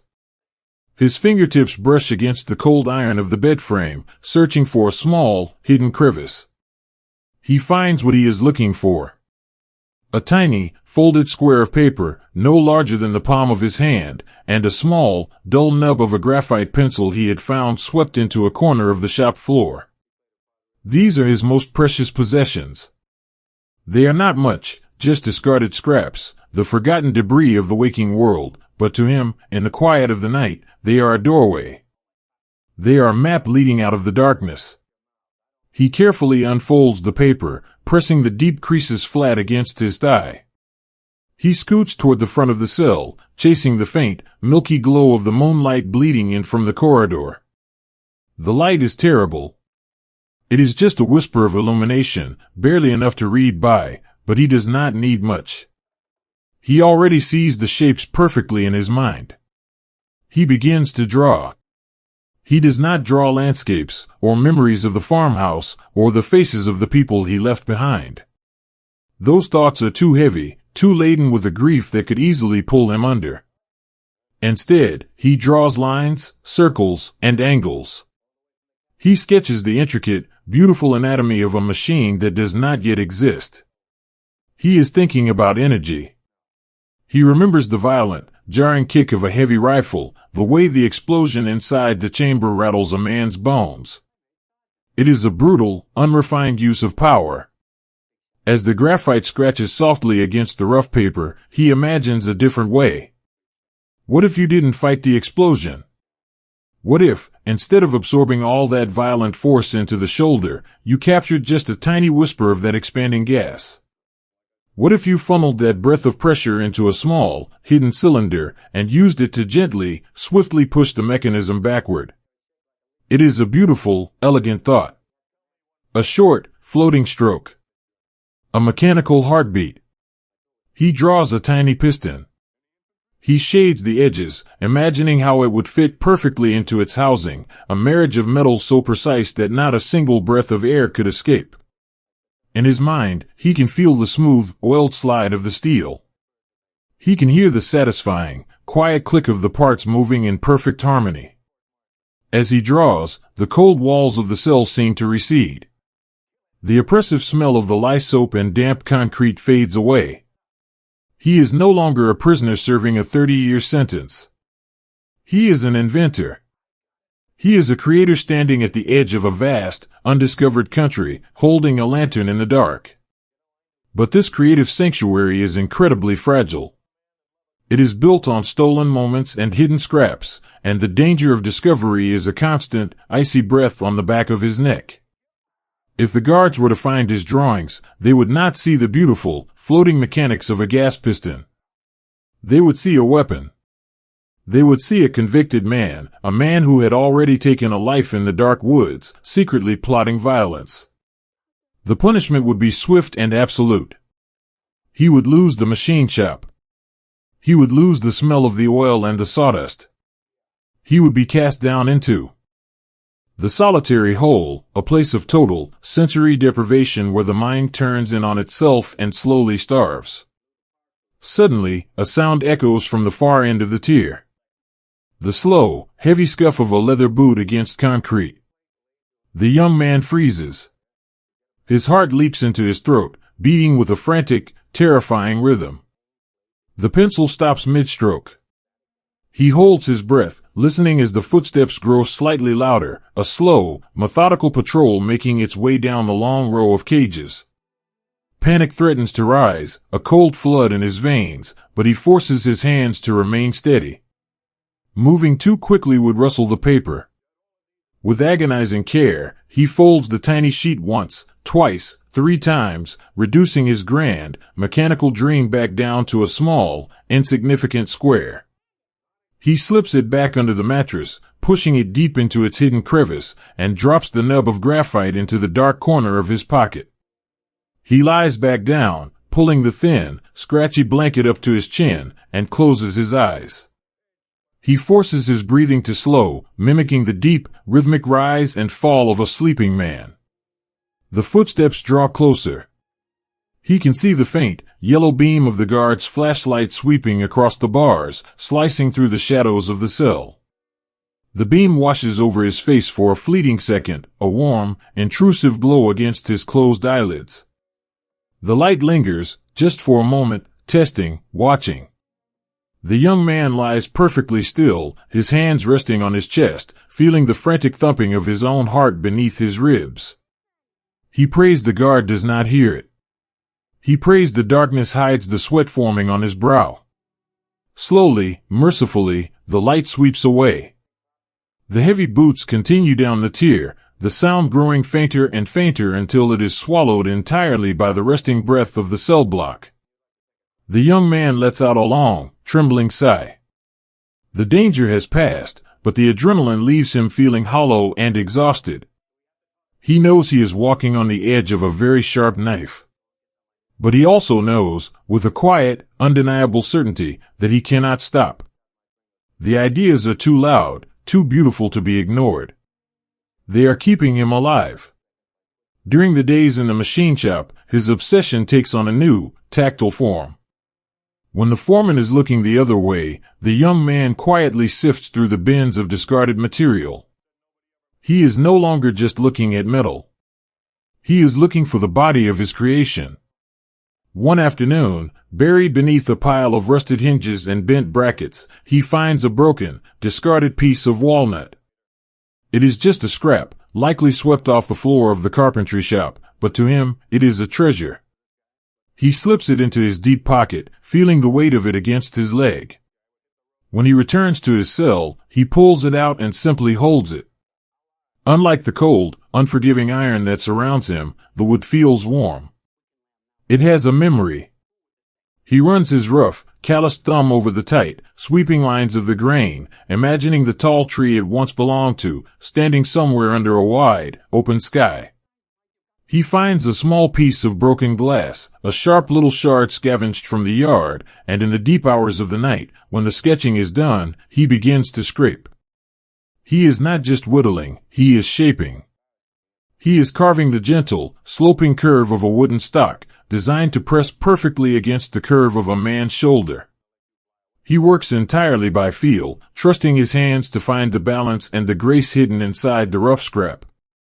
The tiny wood shavings fall onto his blanket like soft snow, smelling faintly of earth and old forests. There is such profound beauty in this quiet dedication. The way a person can take the broken, forgotten scraps of the world, a nub of a pencil, a torn piece of paper, a splinter of wood, and patiently weave them into something meaningful.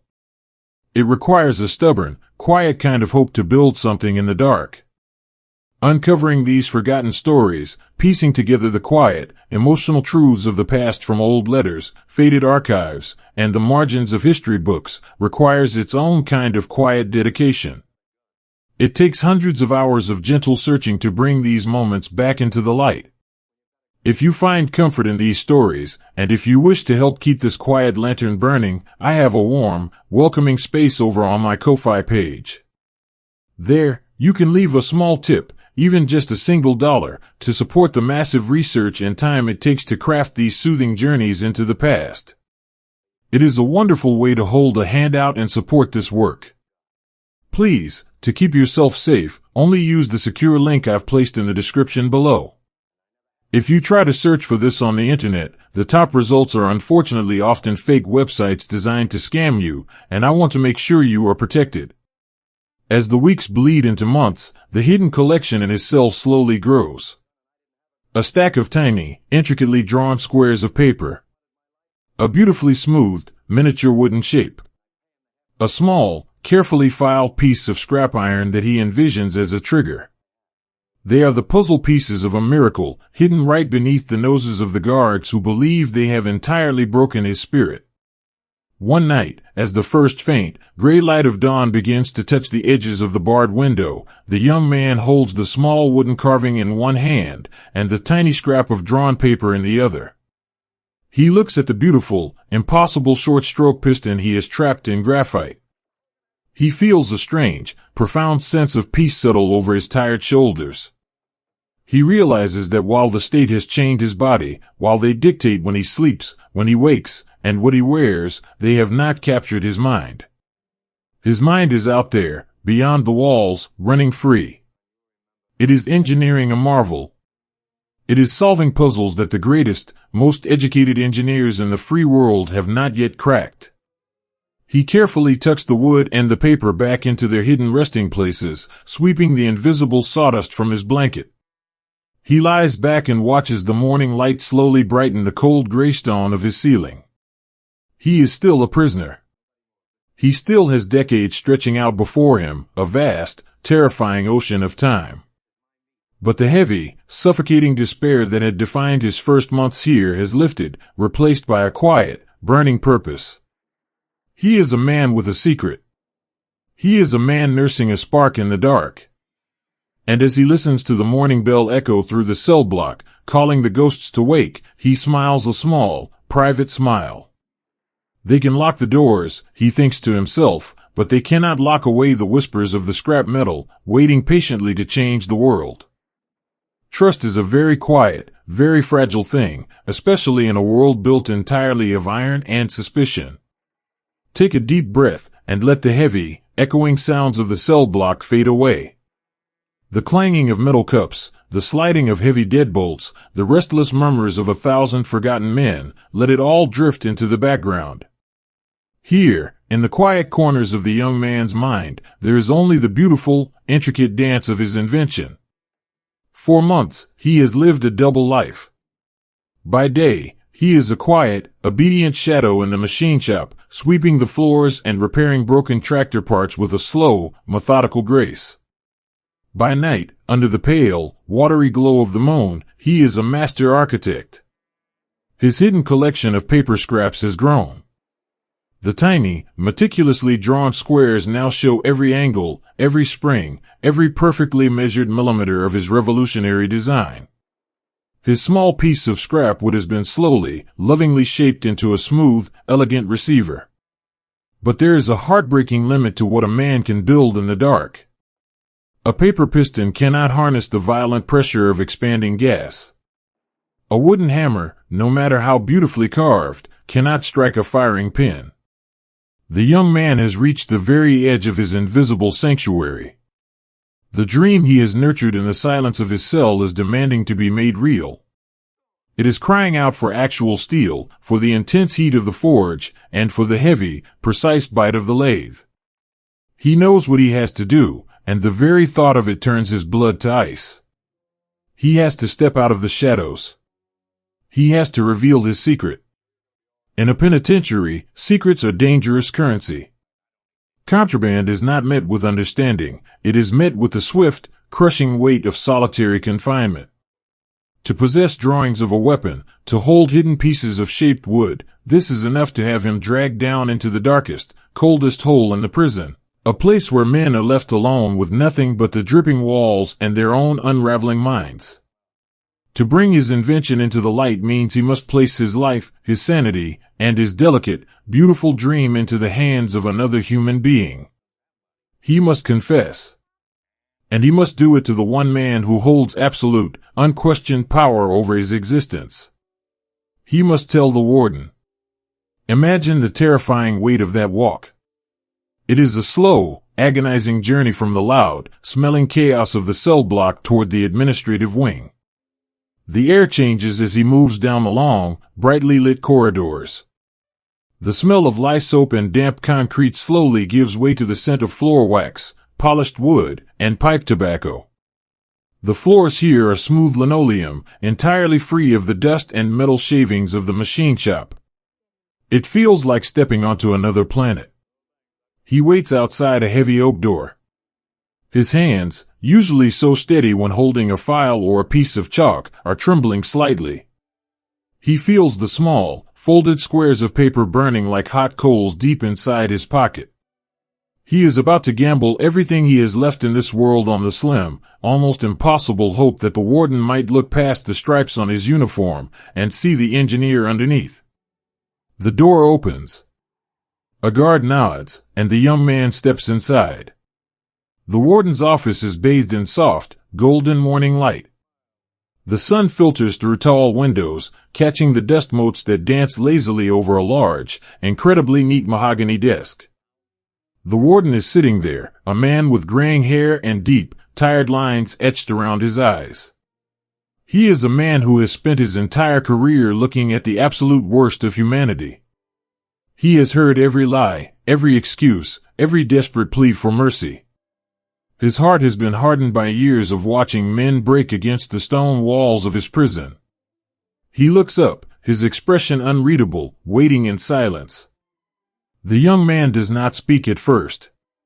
His throat is entirely dry. He steps forward, his boots making no sound on the thick rug, and he reaches into his pocket. With agonizing slowness, he pulls out the tiny, folded squares of paper. He places them on the polished mahogany. Next, he carefully withdraws the small, smooth piece of carved wood, setting it gently beside the drawings. He takes a breath, and in a quiet, trembling whisper, he begins to explain. He tells the warden about the violent recoil of a heavy rifle. He explains the concept of capturing just a tiny breath of that expanding gas, channeling it into a hidden, beautifully sealed cylinder, and using it to push the mechanism back with a smooth, effortless grace. He traces his rough, calloused finger over the delicate graphite lines, showing how the miniature piston would float, how the springs would catch, how the entire action would cycle in the blink of an eye. The warden listens. He does not interrupt. He does not call for the guards. He simply leans forward, his eyes moving from the young man's earnest, frightened face down to the scraps of paper on his desk. The silence that stretches out in that sunlit room is heavy enough to crush stones. The young man can hear the slow, rhythmic ticking of a grandfather clock in the corner. He can hear his own heartbeat rushing in his ears. He prepares himself for the heavy hand to fall, for the shouts of anger, for the terrifying drag down to the solitary hole. But the warden just keeps looking at the paper. He does not see the crude scratchings of a dangerous convict. He is an educated man, a man who understands mechanics, and as he studies the lines, the sheer, impossible brilliance of the design begins to wash over him. He sees the elegance of the short-stroke piston. He sees a solution to an engineering problem that the greatest military minds outside these walls have been struggling to solve for years. And then, he looks up at the young man. He sees the grease stain deep into his hands. He sees the raw, desperate hope shining in eyes that have known far too much darkness. He realizes, in a profound moment of clarity, that this is not a weapon of malice sitting on his desk. This is a life raft. This is a brilliant, fractured mind desperately trying to build a way back to its own humanity. It is a profound thing to look past the rough, harsh surface of a person or a moment in time, and see the vulnerable truth hidden underneath. History is so often shaped by these quiet moments of grace, these instances where the harsh realities of the world are suddenly parted by a single act of profound trust. Understanding the past means looking closely at that harshness, at the unfiltered, unpolished truth of what people endured, both in the quiet shadows of a prison and in the sprawling, terrifying theaters of war. For those who wish to look deeper into the unvarnished reality of the history we are exploring, I have created a space to share it with you. On my Gumroad page, I offer a digital collection containing unseen, raw images and videos of the war, media that is too restricted, too sensitive, and too harsh to show on this platform. It is a solemn look at the true, unfiltered face of the conflict. Please, to keep yourself safe, only use the secure link I've placed in the description below. If you try to search for this on the internet, the top results are unfortunately often fake websites designed to scam you, and I want to make sure you are protected. In the sunlit office, the warden slowly leans back in his heavy leather chair. He rests his hands on his desk, framing the tiny paper drawings and the wooden carving. He knows the rules. He knows the absolute, unwavering laws of the penitentiary. He is supposed to sweep those papers into the trash, summon the guards, and punish the young man for possessing contraband. To do anything else is a massive, career-ending risk. If this prisoner, a man convicted of taking a life, were to build a working firearm inside the walls of the prison, the consequences would be catastrophic. The warden would lose everything. But there is a quiet, steady voice inside the warden's heart.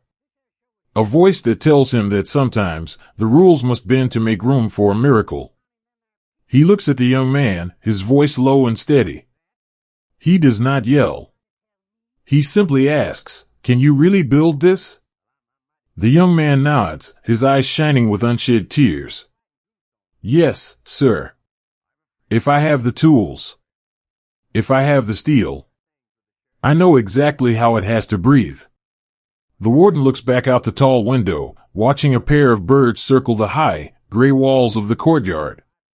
He weighs the heavy, terrible risks against the fragile, beautiful spark of genius resting on his desk. He thinks about the purpose of his prison. Is it simply to warehouse broken men until they turn to dust? Or is it, perhaps, to find the one small, glowing ember left in a man's soul, and gently blow upon it until it catches fire again? The warden makes his gamble. He turns back to the young man. He outlines a set of rules, spoken in a hushed, serious tone. There will be no special treatment outside the shop. But inside the machine shop, in the quietest hours of the shift, the young man will be given a small corner. He will be given access to the scrap steel, the heavy files, the lathe, and the forge. He will be allowed to build his prototype, piece by agonizing piece, under the watchful, silent eye of the foreman. When the young man hears these words, a physical wave of relief crashes over him, so powerful his knees nearly buckle. It is the feeling of a heavy, suffocating weight being lifted from his chest. For the first time since the judge's gavel fell, for the first time since the iron doors slammed shut, he feels completely, wonderfully human. He is not just a ghost haunting a chain gang. He is an inventor, and someone believes in him. He gathers his precious scraps of paper and the small wooden receiver from the mahogany desk. His hands are no longer trembling. He holds them with a newfound reverence. He thanks the warden, his voice thick with an emotion he cannot fully express, and he turns to leave the office. As he walks back down the long, polished corridor, heading toward the noise and the shadows of the cell block, the world feels entirely different. The stone walls no longer feel like a tomb, they feel like a workshop. The heavy iron bars are no longer just cages, they are the raw materials of his future. The warden sits alone in his office, listening to the soft click of the door closing. He lets out a long, quiet sigh, wondering if he has just made the greatest mistake of his life, or if he has just quietly altered the course of history. He will not know the answer for many long, arduous years. But in the deep belly of the penitentiary, a young man walks back to his cell with a fire burning brightly in his chest. The whispered dreams of the scrap metal are no longer just shadows on the wall.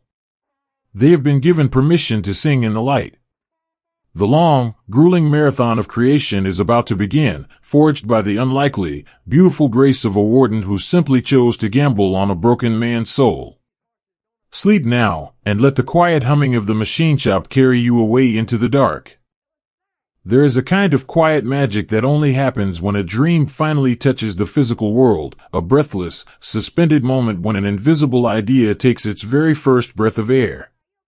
Let the harsh, echoing noises of the prison yard fade completely from your mind. Close your eyes, and step back into the warm, dimly lit sanctuary of the machine shop. The air in here is thick and heavy, carrying the deep, comforting scent of hot iron, dark cutting oil, and sawdust. Outside these walls, the world is moving forward, loud and chaotic. But in this one forgotten corner, time seems to slow down to a gentle, deliberate crawl. The young man stands at his workbench, a single, pale beam of sunlight cutting through a high, dusty window to illuminate the heavy iron vise in front of him. He is no longer just a prisoner marking the slow passage of decades on a calendar. He has been given a quiet, secret permission to create. The warden's gamble has granted him a tiny, fragile patch of grace, a corner of the shop where he can finally translate the folded paper scraps of his mind into solid, unyielding steel. But having permission to build is not the same as knowing it will work. The fear of failure is a cold, heavy stone resting deep in his stomach. For months, in the pitch-black silence of his cell, his invention was perfect. On paper, the lines were clean, the angles were precise, and the invisible physics behaved exactly as he wished them to. But paper is forgiving. Steel is not. Steel demands absolute, uncompromising perfection. It does not care about your hopes, your desperation, or the heavy weight of the stripes on your uniform. If the measurements are off by even a fraction of a human hair, the metal will bind, it will shatter, and the beautiful dream will turn to jagged shrapnel. He is trying to build something that the greatest minds of his generation have struggled to master. He is trying to capture the violent, terrifying fury of an explosion and tame it into a smooth, mechanical heartbeat. He selects a piece of high-grade scrap steel from the bin. It is rough, dull, and entirely unremarkable. But he holds it in his grease-stained hands with a profound reverence, feeling its cold weight against his palms. This, he whispers to himself, is the heart of the machine. This will be the piston. The work begins in slow, agonizingly careful increments. He secures the steel in the jaws of the lathe, the heavy leather belts humming a low, hypnotic lullaby as the metal begins to spin. He watches the silver ribbon of shavings fall away, curling like delicate, metallic snow onto the oil-stained floor.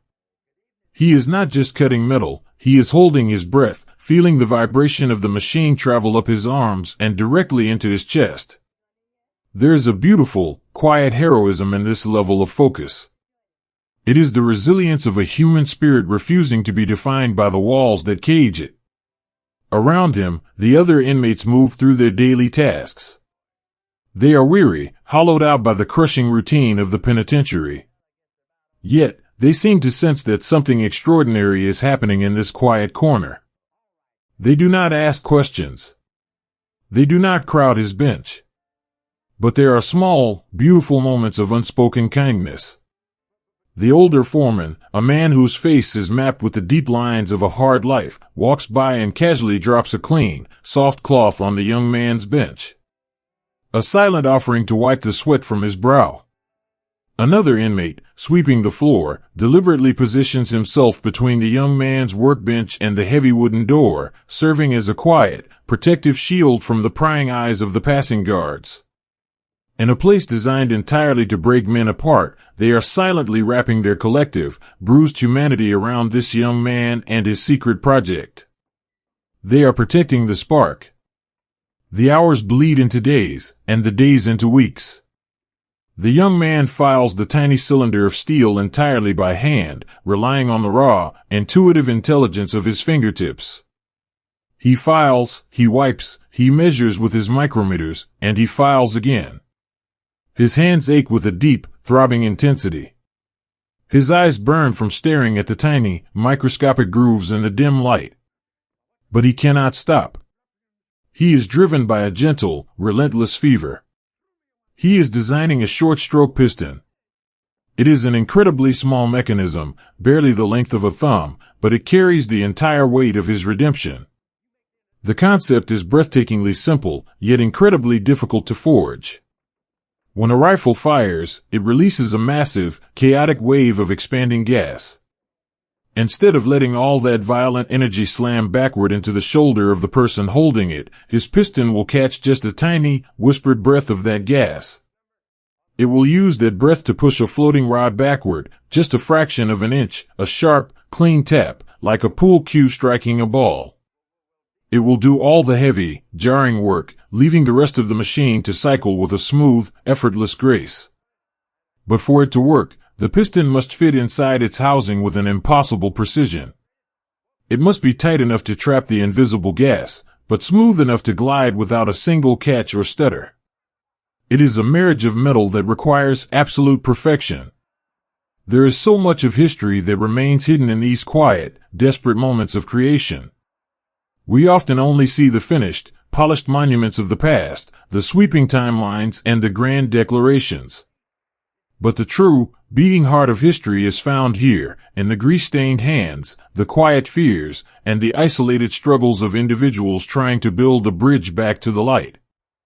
Uncovering these raw, emotional depths requires looking past the sanitized versions of the stories we think we know. It is a journey into the deep, sometimes unvarnished realities of human endurance. If you find yourself captivated by these deeper truths and want to explore the history that isn't always comfortable to show in the bright light of day, I warmly invite you to join our community on my Patreon. There, you can find free podcasts that dive much deeper into these forgotten lives, access to raw, unblurred video sections for a truly immersive understanding, and a tip jar to help support the massive research that goes into uncovering these hidden gems. It is a quiet sanctuary for those who truly love history. Please, to keep yourself safe, only use the secure link I've placed in the description below. If you try to search for this on the internet, the top results are unfortunately often fake websites designed to scam you, and I want to make sure you are protected. The afternoon sun begins to lower, casting long, amber shadows across the dusty floor of the machine shop. The heavy, rhythmic clanking of the other machines has slowly died down as the shift nears its end. A profound, heavy stillness settles over the room.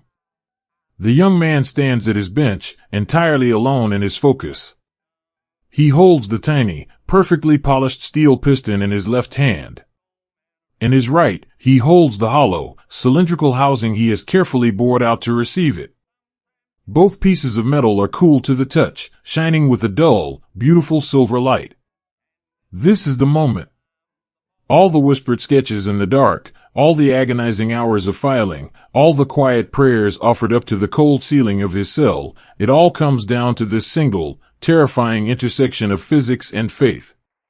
His hands are trembling. He takes a long, slow breath, holding it deep in his lungs to steady his nerves. He carefully dips the tip of his finger into a small tin of golden, sweet-smelling oil and gently coats the sides of the tiny piston. Slowly, with the reverence of a man handling a fragile, priceless artifact, he aligns the piston with the opening of the housing. He pushes. There is no grinding. There is no scrape of metal protesting against metal. There is only a soft, incredibly satisfying whisper of sound, a tiny, airtight sigh as the piston glides flawlessly into the chamber. The oil creates a perfect, microscopic seal. He presses his thumb against the back of the piston, pushing it all the way in, and then releases it. The trapped air inside the chamber acts as a perfect, invisible spring. The little piece of steel glides smoothly, beautifully back outward, stopping exactly where it is supposed to. He pushes it again. It glides. It breathes. It pushes back. It is flawless. The young man drops his hands to the wooden bench, his legs suddenly feeling weak. A wave of emotion, so vast and overwhelming that it steals his breath, crashes over him. He stares at the tiny assembly of metal resting in the palm of his hand, and for the first time in years, the hot, stinging prickle of tears fills his eyes. He blinks, and a single tear falls, landing with a soft tap on the cold, oiled steel. He has done it. Inside a cage designed to crush his spirit, surrounded by the towering, unforgiving walls of his own mistakes, he has reached into the ether and pulled a miracle into the physical world. He has birthed the piston. He has captured the violent, chaotic fire of an explosion and turned it into a smooth, elegant breath of motion. The sheer disbelief washes over him, followed by a profound, radiant warmth. The heavy, suffocating mantle of shame that he has carried since the night in the dark woods begins to crack and fall away. He looks down at his hands, calloused, scarred, and stained with the deep black ink of the machine shop. They are no longer the hands of a condemned man. They are the hands of a creator. They are the hands of a genius. The old foreman steps out of the shadows, walking quietly over to the bench. He looks at the tears tracking through the grease on the young man's face, and then he looks down at the tiny, shining mechanism resting on the wood. The older man does not need to understand the complex physics of expanding gas. He only needs to look at the perfect, fluid motion of the metal to know that he is looking at something extraordinary. The foreman reaches out and gently rests a heavy, comforting hand on the young man's shoulder. He gives a slow, affirming squeeze, a silent, powerful recognition of the impossible mountain the young man has just climbed. No words are spoken. In this sanctuary of iron and oil, words are entirely unnecessary. The young man turns and looks toward the high, dusty window. The sky outside is beginning to turn a deep, twilight blue. The heavy iron bars are still there, silhouetted against the fading light. He is still a prisoner. He still has a bed of thin, scratchy blankets waiting for him in a cold, stone cell. The journey is far from over. But as he gently slips the tiny, perfect piston into his pocket, feeling its solid, comforting weight against his leg, the prison walls no longer seem quite so tall. They can lock his body away, they can dictate the rhythm of his days, but they can no longer contain him. His mind has built a beautiful, flawless mechanism that transcends the stone and the wire. The heart of the machine is beating, and the long, slow walk toward redemption has finally begun in the dark. Rest now, and listen to the quiet, perfect slide of the steel. There is a specific kind of silence that falls when a heavy iron door finally swings open, a quiet so vast, it feels like the sky itself is holding its breath. Breathe in slowly, and let the cold, damp shadows of the penitentiary begin to fade from your mind. For so many long, agonizing years, time inside those towering stone walls had not moved like a river. It had pooled, stagnant and heavy, measured only by the rhythmic clanking of chains and the slow, crawling shadows cast by the moon against the concrete floor. Outside, the world had turned. The leaves of the North Carolina pines had gone from vibrant green to fiery gold, fallen to the earth, and been reborn over and over again. But inside the cage, the young man had lived in a state of suspended animation, his spirit tethered to the unforgiving rock in the silent, turning gears of his own mind. Yet, even the thickest stone cannot entirely block out the quiet, relentless power of love. Miles away, far beyond the reach of the guards and the searchlights, a different kind of campaign was being waged. It was not fought with weapons, or shouting, or violence. It was fought in the soft, yellow glow of a kerosene lamp, at a worn wooden kitchen table in a quiet farmhouse. Here, the young man's family refused to let him become a ghost. Picture his mother. Her hands are weathered and tired from years of pulling life from the stubborn soil, her shoulders carrying the heavy, invisible burden of a son locked in the dark. But every evening, when the farm grows quiet and the only sound is the gentle chirping of crickets in the tall grass, she sits down at the table. She smooths out a fresh sheet of paper. She dips her pen into the dark ink, and she writes. She writes to politicians, to judges, to distant men in high offices who have never seen the way her son looks at a broken clock or the gentle way he shapes a piece of wood.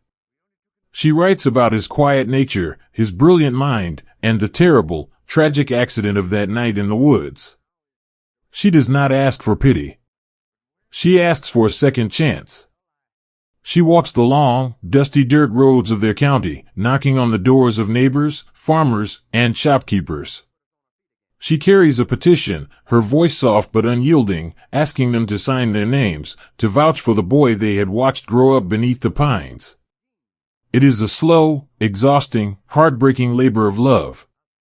It is the quiet heroism of a mother who simply refuses to abandon her child to the shadows. She is gathering up all the fragments of his shattered life, trying desperately to piece them back together with ink and faith. But the words of a mother, as powerful as they are, often struggle to breach the heavy, administrative gates of the law. To unlock the cage, they needed a key forged from the inside. They needed the warden. The warden was a man who had spent his life building walls and reinforcing locks. His reputation, his career, his very identity were tied to the absolute security of the penitentiary. To speak out on behalf of a convicted man, especially one whose actions had led to the loss of a deputy, was a profound and dangerous risk. It was a line that men in his position simply did not cross. But the warden had watched the young man. He had seen him standing in the dim light of the machine shop, his hands stained with oil, coaxing miracles out of discarded scrap metal.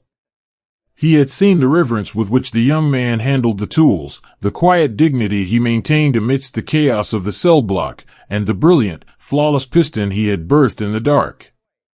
The warden realized that true justice is not just about punishment, it is also about recognizing when a soul has been thoroughly washed, refined, and redeemed by the fire. So, the warden sat down at his polished mahogany desk. He took out his own pen, and he wrote a letter. He added his powerful, authoritative voice to the chorus of the young man's family. He vouched for the prisoner's character. He testified to his genius. He staked his own name on the belief that the world outside the walls desperately needed the mind that was currently trapped within them. The waiting that followed was the most agonizing kind of torture. When you have convinced yourself that you will die in a cage, the sudden, flickering presence of hope is a terrifying thing. Hope is fragile. It is a tiny, beautiful glass bird fluttering in a room made of hammers. The young man tried to ignore the whispers, tried to keep his eyes focused solely on the lathe and the files in the machine shop.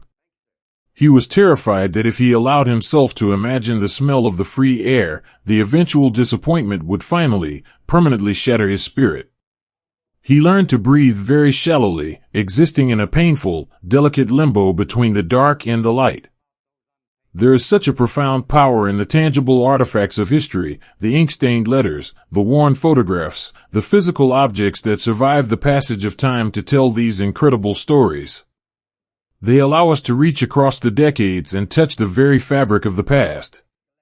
If you find yourself captivated by this era, and wish to hold a piece of history or visualize the sweeping, dramatic world this young man was about to step back into, I have carefully gathered some recommendations for you.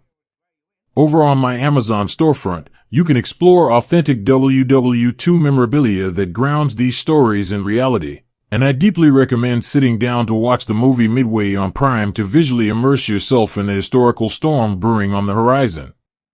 Please, to keep yourself safe, only use the secure link I've placed in the description below. If you try to search for this on the internet, the top results are unfortunately often fake websites designed to scam you, and I want to make sure you are protected. One ordinary morning, the rhythm of the prison was suddenly broken. The young man was sitting on the edge of his thin cot, listening to the morning sounds of the cell block, when the heavy footsteps approaching his door did not belong to a guard. They were too measured, too slow. The warden stood on the other side of the iron bars. He was holding a piece of heavy, official paper in his hand. The seal of the governor of North Carolina was stamped at the bottom. The warden did not make a grand speech. The moment was too fragile, too profound for loud words. He simply looked at the young man, his eyes crinkling gently at the corners, and he spoke the words that would unmake the world. The sentence had been commuted. The pardon was granted. He was going home. The words hung in the damp air of the cell, echoing off the painted brick. The young man did not cheer. He did not jump or shout. The shock was too absolute, a heavy, warm blanket wrapping completely around his mind. He simply sat there, staring at the warden, as the impossible weight of 30 years slowly, miraculously dissolved into dust. He looked down at his hands. They were trembling, the grease deep in the creases of his knuckles suddenly blurring as tears welled in his eyes. The process of leaving a prison is a surreal, almost dreamlike reversal of the day you arrive. He was led out of the cell block, leaving the tiny, claustrophobic box that had been his entire universe. He walked down the long, humming corridors, but this time, he was not walking toward the quarry. He was led into a small, quiet room where a neat pile of clothing sat waiting on a wooden bench. He unbuttoned the rough, faded stripes of the state. As the coarse fabric slipped from his shoulders, it felt as though he were shedding an old, scarred skin. He reached for the civilian clothes, a simple suit, soft and clean. As he slipped his arms into the sleeves, the fabric felt impossibly light. It did not chafe. It did not carry the sour, metallic smell of the cage. It smelled of soap, and fresh air, and dignity. He laced up a pair of simple leather shoes. He stood up. For the first time in years, there was no heavy iron chain dragging at his ankle. His legs felt weightless, strange and unsteady, as if he might simply float up to the ceiling. He was no longer a number. The sequence of digits had been erased. He was a man again. He walked out into the administrative lobby. The warden was waiting for him. They shook hands, a firm, quiet grip between two men who had shared a profound, unspoken journey in the dark. The young man carried nothing with him but the small, perfect steel piston safely tucked into his pocket, and a mind overflowing with blueprints that the world had never seen. And then, they walked to the front gate. The heavy iron door, the very same door that had slammed shut with such devastating finality all those years ago, now stood before him. A guard turned a key. The heavy deadbolts retracted with a loud, mechanical clack that echoed in the young man's chest. The door swung outward. The sensation of stepping over that threshold is something words can barely touch. It was a physical shock to the system. The moment his foot crossed the line from the cold, shadowed concrete of the prison to the dusty earth outside, the world completely overwhelmed him. The sunlight did not filter through dust or iron bars. It hit him directly, an absolute, blinding, golden warmth that washed over his face and shoulders. He closed his eyes, turning his face upward to the sky, letting the light soak through his skin and into his weary bones. And the air was so sweet it almost made him dizzy. It smelled of damp earth, of blooming wildflowers, of warm pine needles, and of endless, infinite distance. There were no walls holding the wind back. It rushed past him, rustling the fabric of his suit, carrying the sound of birds singing freely in the trees. He opened his eyes. The horizon stretched out before him, vast and terrifyingly beautiful. There were no watchtowers. There was no barbed wire. There was just the gentle, rolling landscape of North Carolina, waiting for him. A car was parked on the dirt road leading away from the gates. Standing beside it, looking older, more fragile, but radiating a joy so bright it rivaled the sun, was his family. His mother stood there, her hands clasped tightly over her heart, tears streaming silently down her withered cheeks. He took a step forward. His legs were shaking, but he kept walking. He walked away from the stone, away from the iron, away from the ghosts of the chain gang. He walked into the warm, embracing arms of his mother, burying his face in her shoulder, and inhaling the familiar, safe scent of the farmhouse. As the car drove away, kicking up a slow cloud of red dust in its wake, the young man looked back one last time at the towering walls of the penitentiary. They looked smaller now, shrinking in the distance. He reached into his pocket and closed his hand around the smooth, cold steel of the piston. He had survived the dark. He had paid his terrible penance. But as he looked out at the wide, open world, a world inching ever closer to the brink of a massive global storm, he knew his true work was only just beginning. The boy who had wandered the quiet woods was gone. The prisoner who had swung a pickaxe in the mud was gone. In their place sat a quiet, brilliant inventor, carrying the keys to a mechanical revolution in his pocket, finally breathing the sweet, unburdened air of the free world. Sleep now, and feel the warm, gentle wind of freedom blowing through the pines. Stepping into the light is sometimes far more terrifying than remaining in the dark. Take a slow, deep breath, and let the quiet warmth of the North Carolina sun wash over you. The heavy, damp air of the prison is gone, replaced by the sweet, gentle scent of pine and fresh earth. For a little while, the young man simply rested. He sat on the porch of his family's farmhouse, watching the seasons change, listening to the soft humming of the cicadas in the evening, and reacquainting himself with the simple, beautiful rhythm of a world that was no longer dictated by bells and iron doors. But a mind like his was never meant to simply rest. The quiet peace of the farm was a balm to his bruised spirit, yet, in the deeper quiet of the night, he could feel a different kind of tension building. It was not the localized, suffocating tension of a cell block. It was a vast, heavy storm gathering far across the ocean. On the crackling radio in the living room, amidst the static, came the hushed, urgent voices of news broadcasters speaking of distant borders, of marching boots, and of a world slowly, inevitably slipping toward a massive and terrible conflict. The shadow of a global war was creeping over the horizon. And in his pocket, wrapped in a soft piece of oilcloth, the young man carried a secret that he knew could change the tide of that coming storm. He had the piston. He had his beautiful, flawless mechanism, born in the quiet desperation of the machine shop. He knew it worked. But knowing it worked in the silence of his own hands was entirely different from convincing the world of its value. He packed a small, modest suitcase. Inside, he placed a simple, handcrafted wooden box. In that box rested the wooden receiver he had carved with a piece of broken glass, and the shining, perfect steel of his short-stroke piston. He put on his suit, kissed his mother on the cheek, and walked down the long dirt road toward the train station. The journey north was a gentle, rhythmic passage through a changing world.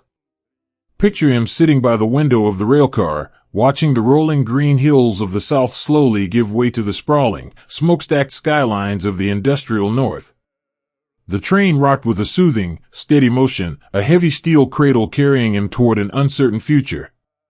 He held the wooden box on his lap for the entire journey, his hands resting protectively over the smooth lid. As the train carried him closer to the great manufacturing giants of the country, a deep, quiet fear began to settle in his chest. It was a profound vulnerability. He was traveling to the towering offices of the Winchester Repeating Arms Company, a place of immense prestige, filled with men who held degrees from the finest universities in the world. They were engineers wrapped in fine suits, surrounded by massive walls of blueprints and the backing of a colossal industry. And who was he? He was a boy from the woods who had learned about pressure by watching illegal stills boil in the dark. He was a man whose greatest education came from the scrap bins of a state penitentiary. He carried the heavy, invisible mark of a former convict. Would they look at him and see an inventor, or would they only see the ghost of his past, the faded stripes of the chain gang still clinging to his shadow? When he finally stood before the massive, brick-and-iron gates of the Winchester factory, he felt incredibly small. The air here did not smell of pine needles, it smelled of coal, hot steel, and relentless progress. The sheer scale of the buildings, the rhythmic, deafening roar of the drop forges echoing from the factory floor, it was intimidating. It was a Goliath, and he was just a quiet man holding a wooden box. He walked into the grand lobby, his boots stepping softly onto the polished marble floors. The room was grand and quiet, filled with the soft ticking of a large clock and the hushed murmurs of important men making important decisions. He felt the weight of their eyes on his worn suit, on his calloused hands. He felt the urge to turn around, to walk back to the train, to retreat to the safety of the farmhouse and leave the world to its own devices. It is a terrifying thing to offer your heart and your mind to a world that has already broken you once. So much of the history that shapes our lives is born from these very moments of profound, quiet courage, moments when ordinary people carrying extraordinary secrets choose to step out of the shadows, despite their fear. These hidden stories, these quiet operations of the mind and spirit, are the true turning points of the war that was to come. I have always been deeply moved by these unseen chapters of history, and I would love to share more of them with you. In my warm, weekly email newsletter, we explore the hidden, quiet corners of the past. And as a welcome, I'd love to send you a free ebook called The Shadow War, 5 Top Secret Operations That Shaped World War II. It explores the deeply hidden moments that changed the course of everything. Please, to keep yourself safe, only use the secure link I've placed in the description below. If you try to search for this on the internet, the top results are unfortunately often fake websites designed to scam you, and I want to make sure you are protected. The young man was ushered into a long, beautifully appointed boardroom. The table was made of thick, polished mahogany, stretching out like a vast, intimidating runway. At the other end sat the chief engineers and executives of Winchester. They looked at him with polite, distant skepticism. They had seen countless hopeful inventors walk through these doors, dragging cumbersome, complicated machines that inevitably jammed or broke under scrutiny. They asked him to explain his design. The young man's throat was dry. He did not have the polished vocabulary of a university graduate. He did not have vast, rolling sheets of complex mathematical formulas. He took a slow, deep breath, remembering the quiet peace of the prison machine shop, the feeling of the metal yielding to the file. He didn't speak right away. Instead, he simply reached out and undid the small brass latch on his wooden box. He lifted the lid. The engineers leaned forward, their brows furrowed, expecting to see a tangle of springs and gears. Instead, they saw a piece of elegantly carved wood and a tiny, astonishingly simple piece of silver steel. The young man picked up the piston. His hands, which had been trembling slightly just moments before, suddenly grew perfectly still the moment his fingers touched the metal. This was his language. This was the truth he knew better than anything else in the world. He began to speak in a soft, calm voice. He told them about the violence of the explosion inside a rifle chamber. He described how fighting that energy only created more violence, more jarring recoil that threw a shooter off balance. And then, he showed them the piston. He explained, with gentle, poetic simplicity, how his design didn't fight the gas, it simply borrowed a tiny breath of it. He slid the tiny steel piston into its housing. The room was so quiet that every man at the table could hear the soft, perfect, airtight sigh of the metal gliding together. He pressed it, and it floated back, a beautiful, microscopic heartbeat of captured energy. The executives and the engineers fell completely silent. The skepticism vanished from their eyes, replaced by a sudden, profound awe. They were masters of firearms. They had spent their entire lives studying the mechanics of pressure and steel, struggling to find a way to make a weapon lighter, faster, and more reliable. And here, standing in front of them, was a man who had solved the puzzle with a piece of metal no longer than a matchstick. It was brilliant. It was so impossibly simple, so elegantly engineered, that it left them speechless. In that quiet boardroom, the heavy, invisible chains that the young man had been dragging behind him finally, truly snapped. These men did not care about his past. They did not care where he had come from, or what mistakes he had made in the dark woods of his youth. They looked at the piston, and they saw pure, undeniable genius. They saw the future. The chief engineer slowly stood up, walked down the length of the long mahogany table, and extended his hand. When the young man took it, the grip was firm and full of deep, unquestioned respect. He was hired. He was given a desk, tools, and the vast resources of one of the greatest manufacturing empires on earth. He walked out of that boardroom feeling as though he were walking on air. The towering brick buildings of the factory no longer looked like an intimidating Goliath, they looked like a forge, waiting for his fire. He had stepped out of the shadows of his past, out of the deep, quiet isolation of the penitentiary, and directly into the roaring heart of an industry that was about to be called upon to save the world. The global storm was gathering its strength, the clouds darkening over Europe and the Pacific. The world was going to need a miracle, a lightweight, reliable companion for the boys who would soon be asked to step into the fire. And as the young man walked onto the bustling factory floor, the smell of oil and hot steel wrapping around him like a familiar embrace, he was finally ready to build it for them.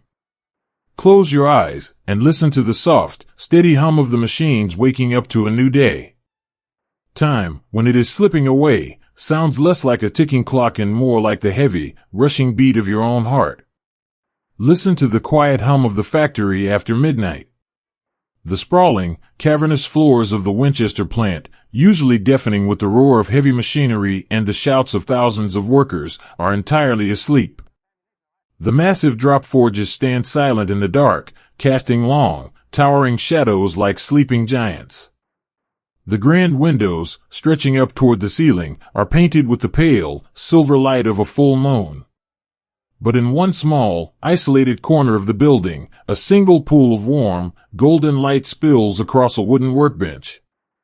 Here, the world has shrunk down to the size of a blueprint. The young man from the woods is leaning over the table, his sleeves rolled up, his hands stained with the familiar, dark ink of machine oil. He is not alone anymore. Gathered around him, their ties loosened and their collars unbuttoned, is a small, dedicated brotherhood of engineers and draftsmen. They are weary, their eyes red-rimmed and heavy, but no one is looking at the clock on the wall. They have been given a timeline that the military brass considers completely impossible. 13 days. 13 days to take the brilliant, floating concept of the short-stroke piston and build an entirely new, fully functioning prototype around it. A lightweight, reliable weapon that can be carried by paratroopers dropping from the sky, or young men wading through the heavy surf of an unknown beach. 13 days to build a miracle. To anyone else, the pressure would be entirely crushing. But to a man who had spent long, agonizing years measuring time by the slow crawl of shadows across a concrete cell, 13 days is a lifetime. It is a vast, open landscape of possibility. He does not feel the panic of the deadline. He only feels the deep, pulling current of the work, drawing him in.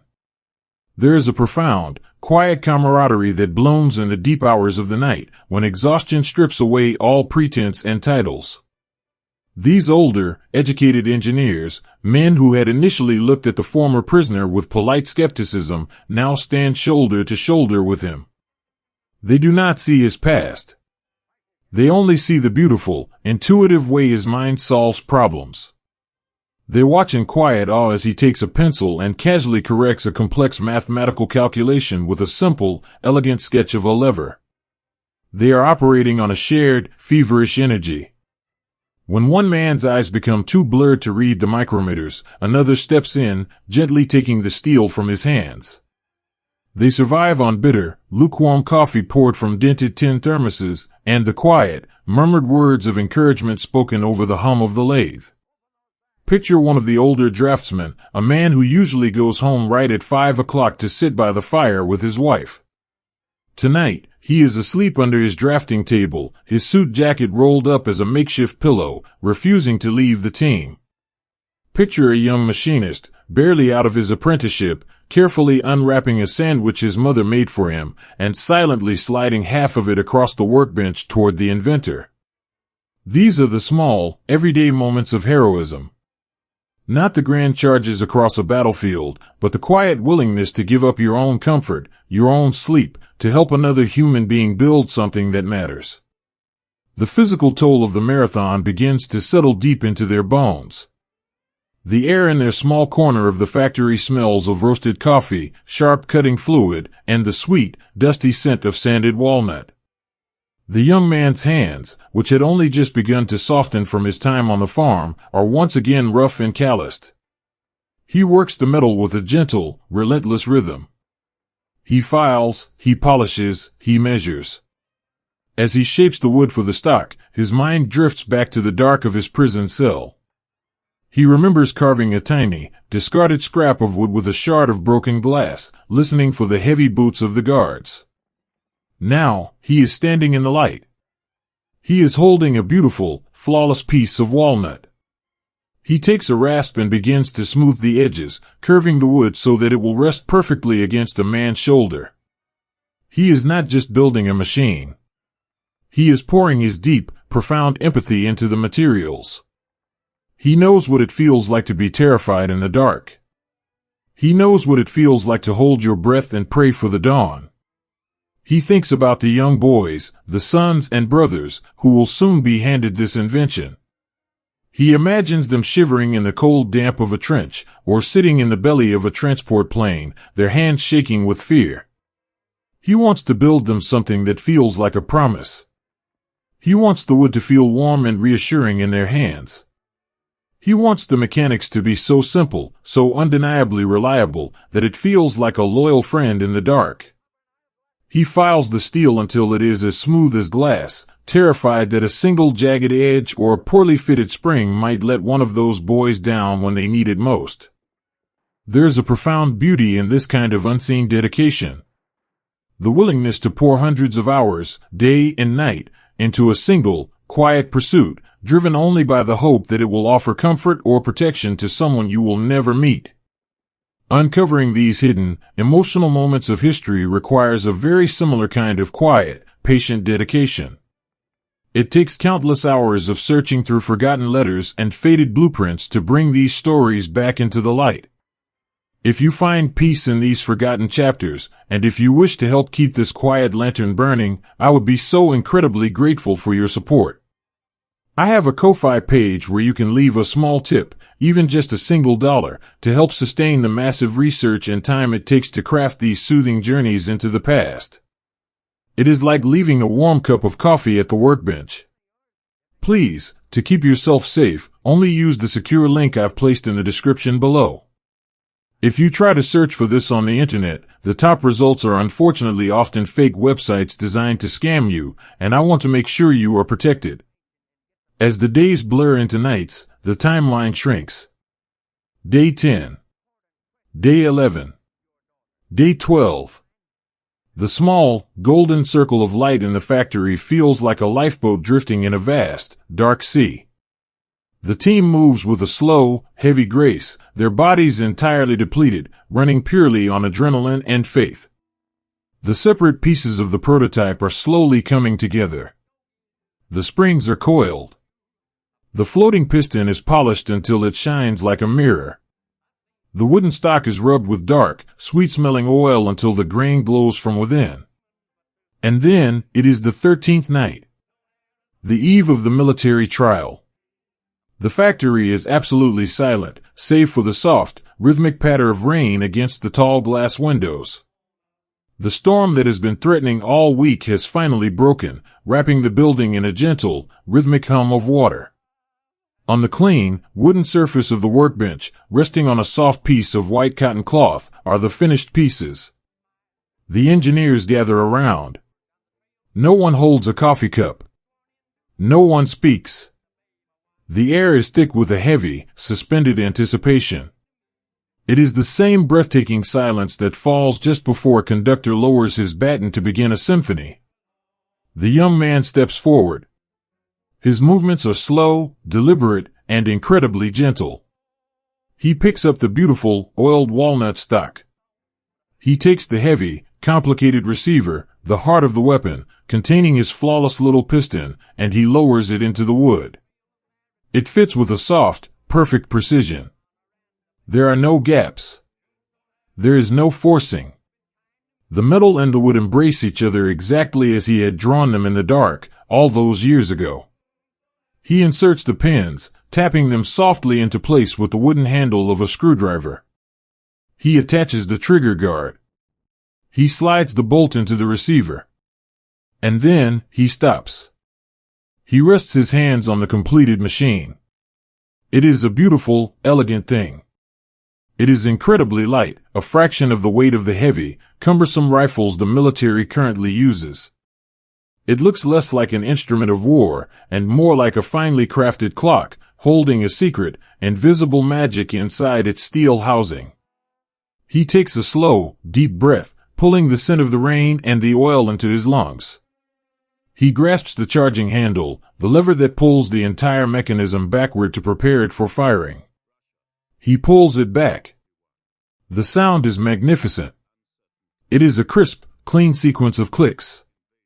Click-clack. The springs compress. The piston glides backward in its perfectly sealed chamber. The steel moves with a flawless, watery smoothness, entirely free of friction or binding. He lets the handle go. Clack. The mechanism snaps forward, seating perfectly into place. It is a clockwork miracle. It is the sound of 1,000 tiny, invisible calculations aligning in absolute harmony. A collective, trembling breath of relief sweeps through the men standing around the table. The older draftsman, the one who had slept under his desk, simply removes his glasses and wipes his eyes with a handkerchief. The young machinist rests his head against his hands, a tired, brilliant smile spreading across his face. They have done it. The impossible deadline has been met. The young man picks up the lightweight carbine, feeling its perfect balance in his hands. It does not feel like cold, dead metal. It feels alive. It feels like the culmination of every lonely night, every whispered prayer, every desperate sketch drawn on a smuggled scrap of paper. He holds it to his shoulder, closing his eyes, and he feels the quiet, protective strength humming within the wood. He lowers it back to the soft cotton cloth, treating it with the reverence of a sleeping child. Outside the tall, rain-streaked windows, the sky is just beginning to change. The deep, impenetrable black of the night is softening, fading into a pale, bruised violet. The rain slows to a gentle, whispering drizzle, washing the world clean. The dawn of the 14th day is breaking. The young man turns away from the workbench. He is exhausted, a bone-deep weariness that makes his legs feel like lead, but his spirit is soaring. The frantic, feverish marathon is over. The heavy, invisible stone of failure that he had carried in his stomach for 13 days has dissolved. He walks over to a quiet corner of the shop, sits down in a heavy wooden chair, and closes his eyes. He listens to the soft congratulations of the men behind him, their voices a soothing, distant murmur. The military brass will arrive soon. The generals and the evaluators will take his beautiful machine and subject it to mud, sand, and the harsh realities of the firing line. The true test of his genius is waiting just beyond the sunrise. But in this fragile, quiet hour between the dark and the light, there is only peace. He has taken the ghosts of his past, the cold iron of his cage, and the desperate hopes of a changing world, and he has forged them into a masterpiece. Sleep now, and let the perfect, rhythmic ticking of the clockwork miracle carry you gently into the morning. It is a daunting thing to stand in a field of giants, armed with nothing but a quiet belief in your own two hands.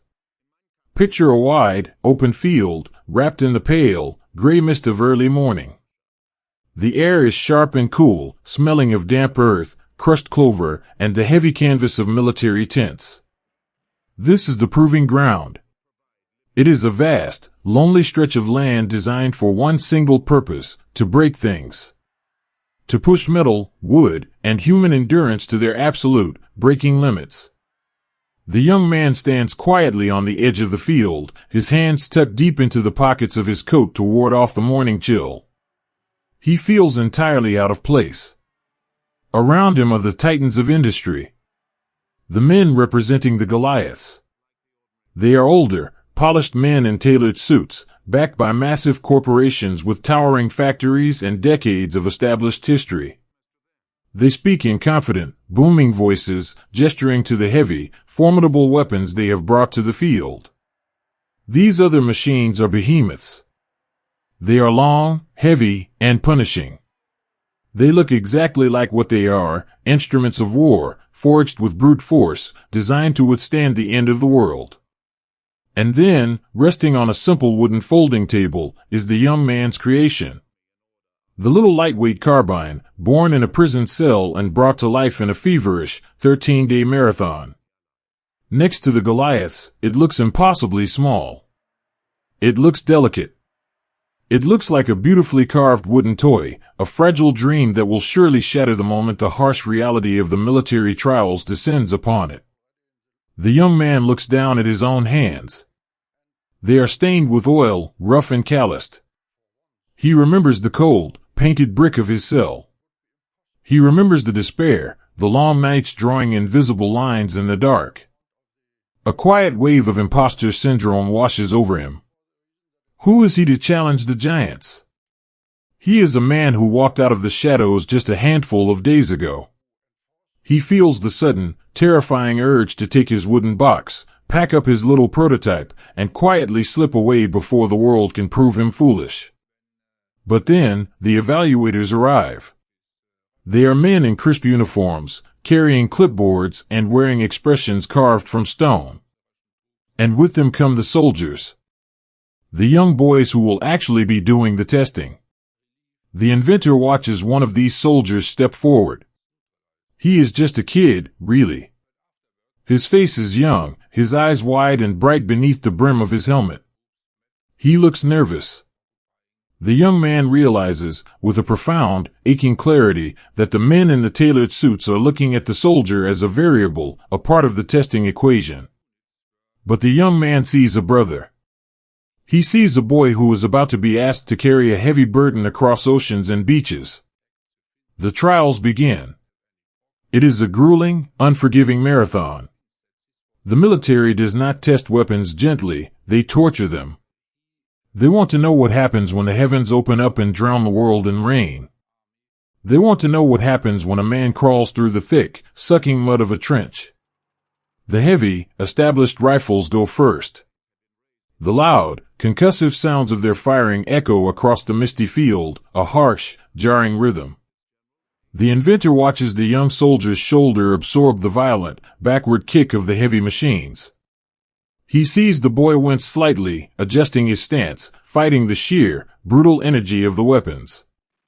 He watches as one of the behemoths jams, its complicated, heavy mechanism refusing to cycle, choking on the dust and the force of its own explosion. The men in the tailored suits frown and make sharp, angry notes on their clipboards. The air grows thick with the smell of burnt powder and tension. Then, the evaluator with the clipboard points to the small wooden table. It is the carbine's turn. The young soldier walks over and picks it up. The moment his hands wrap around the dark, oiled walnut of the stock, a look of profound surprise washes over his face. He hefts it, raising it slightly, expecting the heavy, dragging weight of the other rifles. Instead, the little weapon seems to float in his hands. It is so light, so beautifully balanced. He looks over at the young man standing on the sidelines, and for just a fraction of a second, the soldier offers a small, grateful smile. The young man holds his breath. The beating of his heart is so loud in his own ears that it drowns out the wind sweeping across the field. The soldier raises the carbine to his shoulder. He pulls the trigger. There is no violent kick. There is no jarring shock to the young boy's bones. Instead, there is only a sharp, clean sound. The tiny, flawless steel piston hidden inside the wood does exactly what it was born to do. It breathes in the expanding gas, and with a gentle, smooth push, it cycles the action. The empty brass casing spins through the air, flashing like a gold coin in the pale light. Click-clack. Flawless. The soldier fires again. And again. The sound is not the booming roar of a Goliath, it is a steady, rhythmic, beautiful hum. It is the sound of the clockwork miracle singing in the open air. The boy's shoulder does not bruise. His aim remains steady. He is not fighting the machine, he is dancing with it. But the true test of the proving grounds is not just firing in the clear, cool morning air. The true test is the mud. The evaluator gives a signal. The soldier takes the beautiful, pristine prototype, the weapon the young man had polished with such tender, loving care in the deep hours of the night, and throws it directly into a deep trench of wet, sucking mud. The young man closes his eyes. He feels a physical ache in his chest, as if he himself has just been thrown into the dirt. He thinks of the tiny, microscopic tolerances of his piston. He thinks of the fragile, perfect seal he had created. Mud is the enemy of machinery. It is grit, it is friction, it is the destroyer of delicate things. The soldier reaches into the trench, dragging the carbine out. It is covered in a thick, brown paste. The beautiful walnut is completely obscured. The metal is caked with earth. It looks like something pulled from a grave. The soldier wipes a layer of mud away from the bolt with his thumb. He raises the muddy, dripping weapon back to his shoulder. The field goes perfectly, breathlessly silent. The men in the tailored suits cross their arms, waiting for the inevitable, catastrophic failure. The young man keeps his eyes closed, his hands clenched so tightly in his pockets that his fingernails bite into his palms. He offers a desperate, silent prayer into the gray sky. The soldier pulls the trigger. The carbine fires. It does not jam. It does not shatter. The little piston, safely housed in its tiny cylinder, simply ignores the mud. It breathes. It pushes. It cycles. The soldier fires again. The mud splatters away from the ejection port, revealing the shining steel underneath, working with an unstoppable, relentless grace. It fires until the magazine is empty, the mechanism gliding perfectly, effortlessly through the dirt and the grime. The young man slowly opens his eyes. He lets out a breath he feels he has been holding for 13 days. The evaluator lowers his clipboard. He walks over to the soldier, takes the muddy carbine, and inspects it closely. He opens the action, looking at the smooth, unbothered slide of the piston. He looks at the Goliaths resting heavily on their racks, and then he looks back at the small, lightweight underdog. He does not smile, but he gives a slow, deliberate nod of profound respect. The giant has been slain, not with a stone, but with a beautiful, elegant piece of engineering born in the shadows. It is a joyous moment, a moment of deep, quiet vindication. But there is a sobering undercurrent to the trials on this field. The evaluators are testing for mud and grit because they know exactly where these weapons are going. They know that the boys who carry them will be crawling through the flooded fields of France, wading through the bloody, churning surf of distant beaches, and hiding in the frozen, shattered ruins of torn cities. The mud on the proving grounds is only a rehearsal for the terrible, harrowing reality of the war that is waiting for them. History is often written from a comfortable distance, focusing on the grand strategies and the triumphant victories. But the true face of war is found in that mud. It is found in the raw, unfiltered moments of fear, survival, and devastating loss. To truly honor the history we are exploring, we must sometimes be willing to look at the harsh realities that these young men faced. For those of you who seek to understand the unvarnished truth of the conflict, I have created a space to share it with you. On my Gumroad page, I offer a digital collection containing unseen, raw images and videos of the war, media that captures the profound severity of the front lines, footage that is too restricted and sensitive to show on this platform. It is a solemn, unfiltered look at the true cost of history. Please, to keep yourself safe, only use the secure link I've placed in the description below. If you try to search for this on the internet, the top results are unfortunately often fake websites designed to scam you, and I want to make sure you are protected. As the trials draw to a close, the pale mist of the morning burns away, leaving behind a clear, brilliant blue sky. The men in the tailored suits are quiet now. They pack up their heavy, jammed rifles, casting long, lingering glances at the small wooden table. The young man walks across the trampled grass of the field. He reaches the table and picks up his prototype. It is heavy with mud, smelling of wet earth and burnt powder.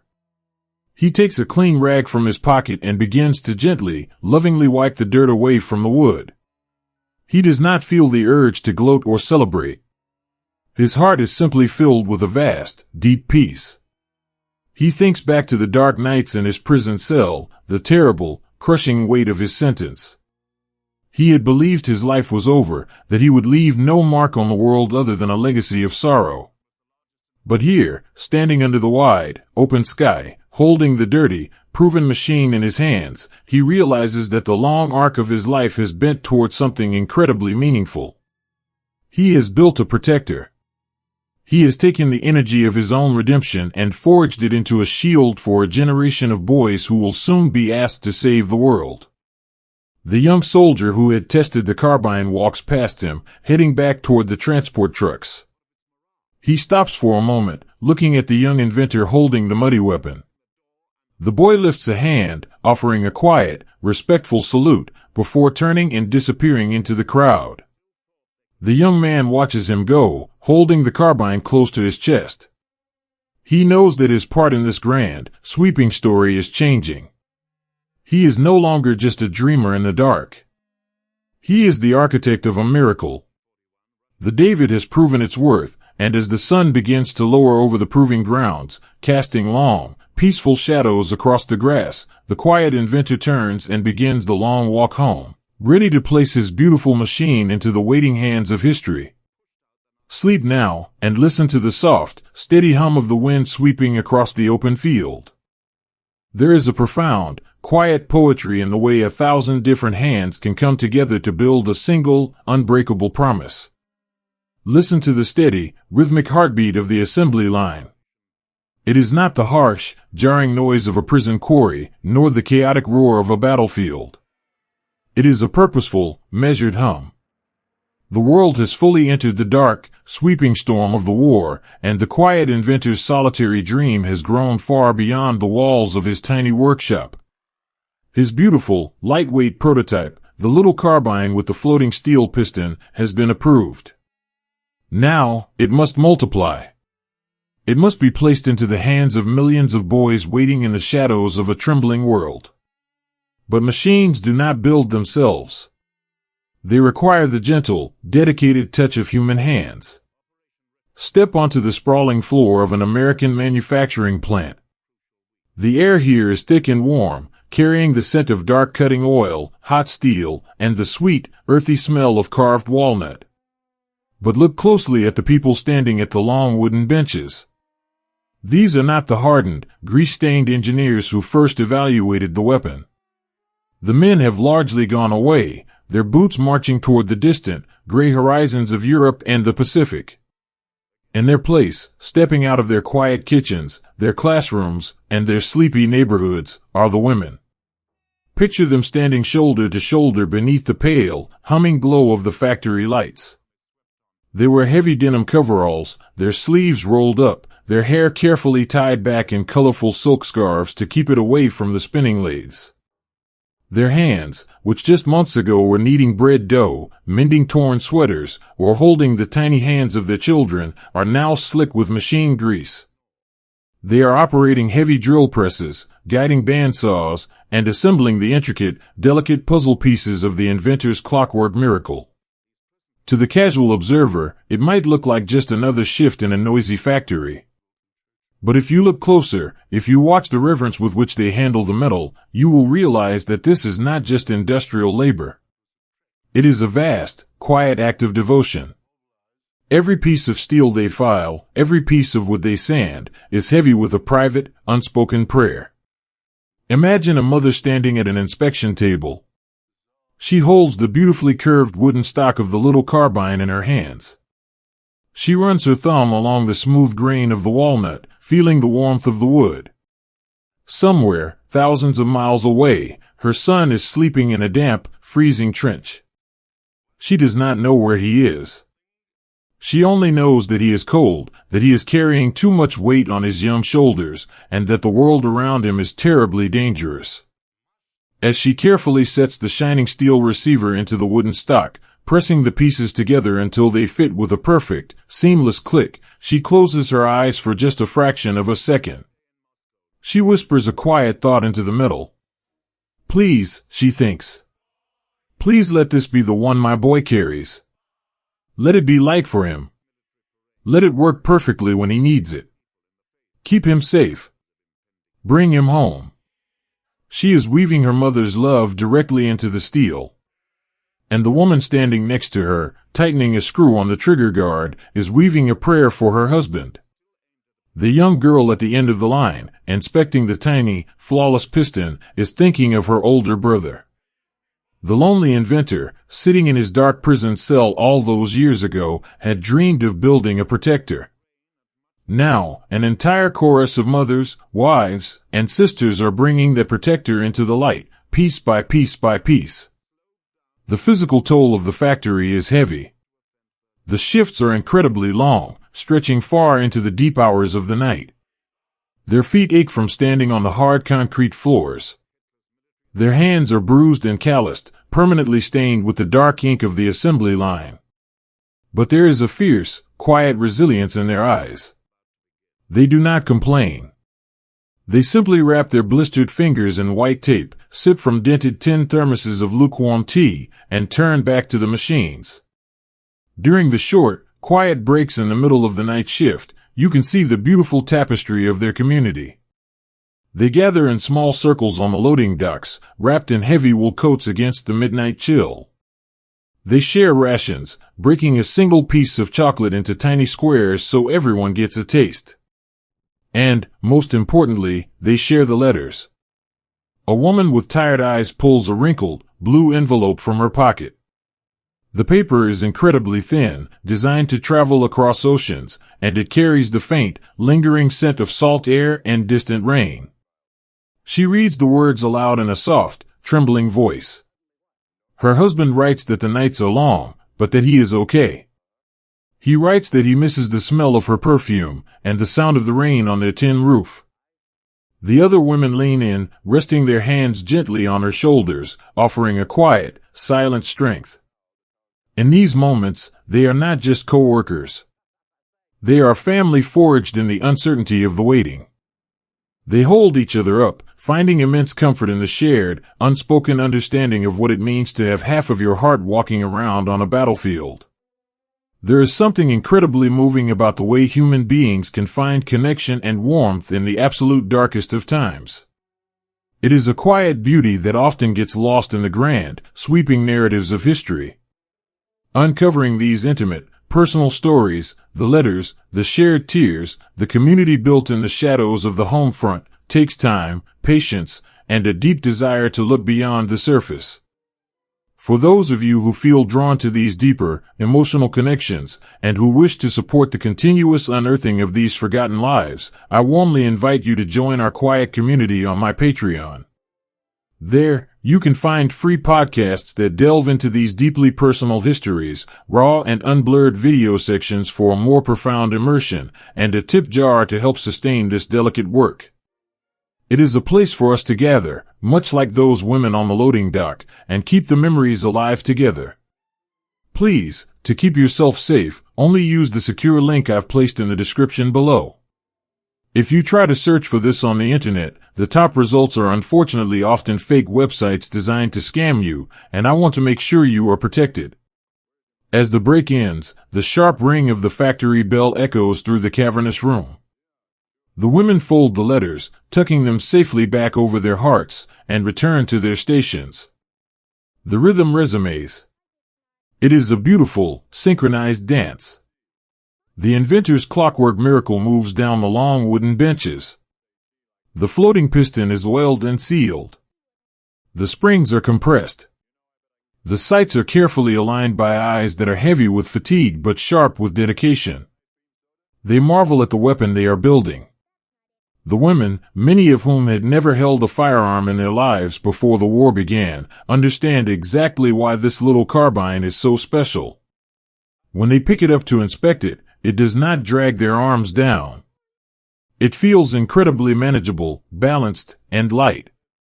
They know, intuitively, what a blessing this lightweight wood and steel will be to a boy who has been marching through the mud for days on end.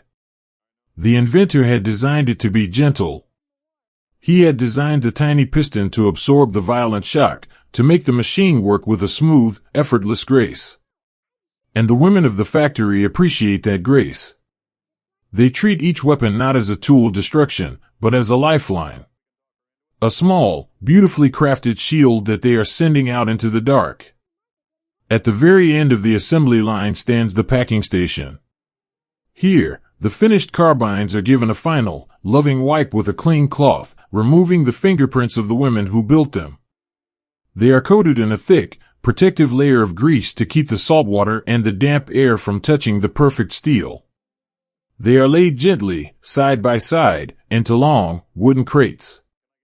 The crates smell strongly of fresh-cut pine and heavy industrial oil. A lid is placed over the resting weapons, and the heavy thud of a hammer drives the nails deep into the wood, sealing them away in the dark. Rows upon rows of these wooden crates begin to fill the vast, echoing warehouses behind the factory. In the dim, blue light of the blackout curtains, the crates look like quiet, resting monuments. Inside each one is the brilliant, impossible dream of a young man who once sat in a prison cell, wondering if his life was over. And inside each one are the whispered prayers, the taped fingers, and the resilient, unbroken love of the women who brought that dream into the physical world. The factory never truly sleeps. As the morning sun begins to rise, casting a pale, golden light over the smokestacks, a new shift of women arrives, their scarves tied tight, ready to take the place of the weary night crew. They exchange quiet nods, slipping seamlessly into the rhythm of the machines. Outside, heavy transport trucks pull up to the loading docks. The wooden crates are loaded into the back, the engines rumbling as they prepare to carry the little carbines to the rail yards, and then to the ports, and finally, across the vast, gray expanse of the ocean. The hands of the factory have done their part. They have built the promise. They have woven their hopes into the walnut and the steel. And as the trucks drive away, disappearing into the morning mist, the women turn back to their benches, take a slow, deep breath, and begin again. Sleep now, and listen to the soft, rhythmic hum of 1,000 hands working together in the quiet light of dawn. There is a heavy, sacred stillness that settles over the world just before everything changes forever. Close your eyes, and listen to the rhythmic, restless breathing of the ocean. The English coast is wrapped in a thick, gray blanket of fog and a cold, steady rain. The wind sweeps across the dark water, carrying with it the scent of salt, wet wool, and the heavy, metallic tang of thousands of ships shifting at anchor. It is a night of profound waiting. The sea is a vast, churning barrier between the quiet safety of the past and the terrifying, unknown shores of tomorrow. Beneath the decks of these rocking transport ships, hidden away from the wind and the driving rain, are the boys. They sit in the cramped, dimly lit bellies of the iron vessels. The air down here is thick and suffocating, smelling of damp canvas, waterproof grease, and the nervous, quiet sweat of thousands of young men. They are packed together, shoulder to shoulder, yet each of them is entirely, profoundly alone in his own thoughts. They are farm boys from the Golden Plains, city kids who grew up under the shadows of brick tenements, and quiet sons from the deep woods. They have been trained, they have been drilled, but nothing can truly prepare a human heart for the agonizing stretch of hours before a dawn like this. Waiting is its own kind of quiet torture. It allows the mind to wander into the dark corners of what-ifs and maybes. Look closely at one of these boys, sitting on the edge of a canvas cot. The dim, red glow of the emergency lights paints his face in soft, shadowed lines. He looks so incredibly young. He has a stub of a pencil held tightly between his fingers and a crumpled piece of thin paper resting on his knee. He is writing a letter. It is the final letter before the long crossing. He does not write about the grand strategies of generals or the vast, sweeping movements of fleets. Those things do not matter in the dark. He writes to his mother. He tells her that he hopes the garden is coming in well this year. He asks her to make sure the dog gets an extra biscuit for him. He writes about the smell of the rain on the dirt road, trying desperately to anchor himself to the simple, beautiful memories of home. He is trying to leave a piece of his heart safely on a kitchen table, thousands of miles away, just in case the rest of him does not return. Beside him, another boy is softly humming a tune. It is a slow, melancholy melody that barely rises above the deep, vibrating hum of the ship's engines. A hand reaches out, offering a single stick of peppermint gum. It is accepted with a quiet nod. No words are spoken. In this cramped, iron room, words feel entirely inadequate. There is only the shared, silent understanding of the burden they are all carrying.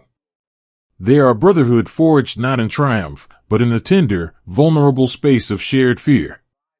The boy with the letter carefully folds the paper, tucking it deep into the breast pocket of his uniform, right over his heart.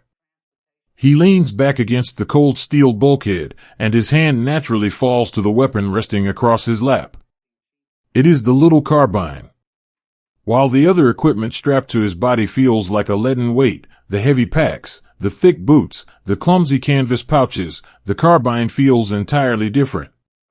In the midst of all this terrifying, heavy machinery of war, the little rifle feels like a companion. He runs his hand along the dark, oiled walnut of the stock. It is smooth and warm to the touch. It feels human. He checks the action, pulling the handle back with a soft, metallic click. The tiny, hidden piston inside glides with a flawless, reassuring grace. He has carried it through the mud of training camps, and it has never once failed him. It is so impossibly light.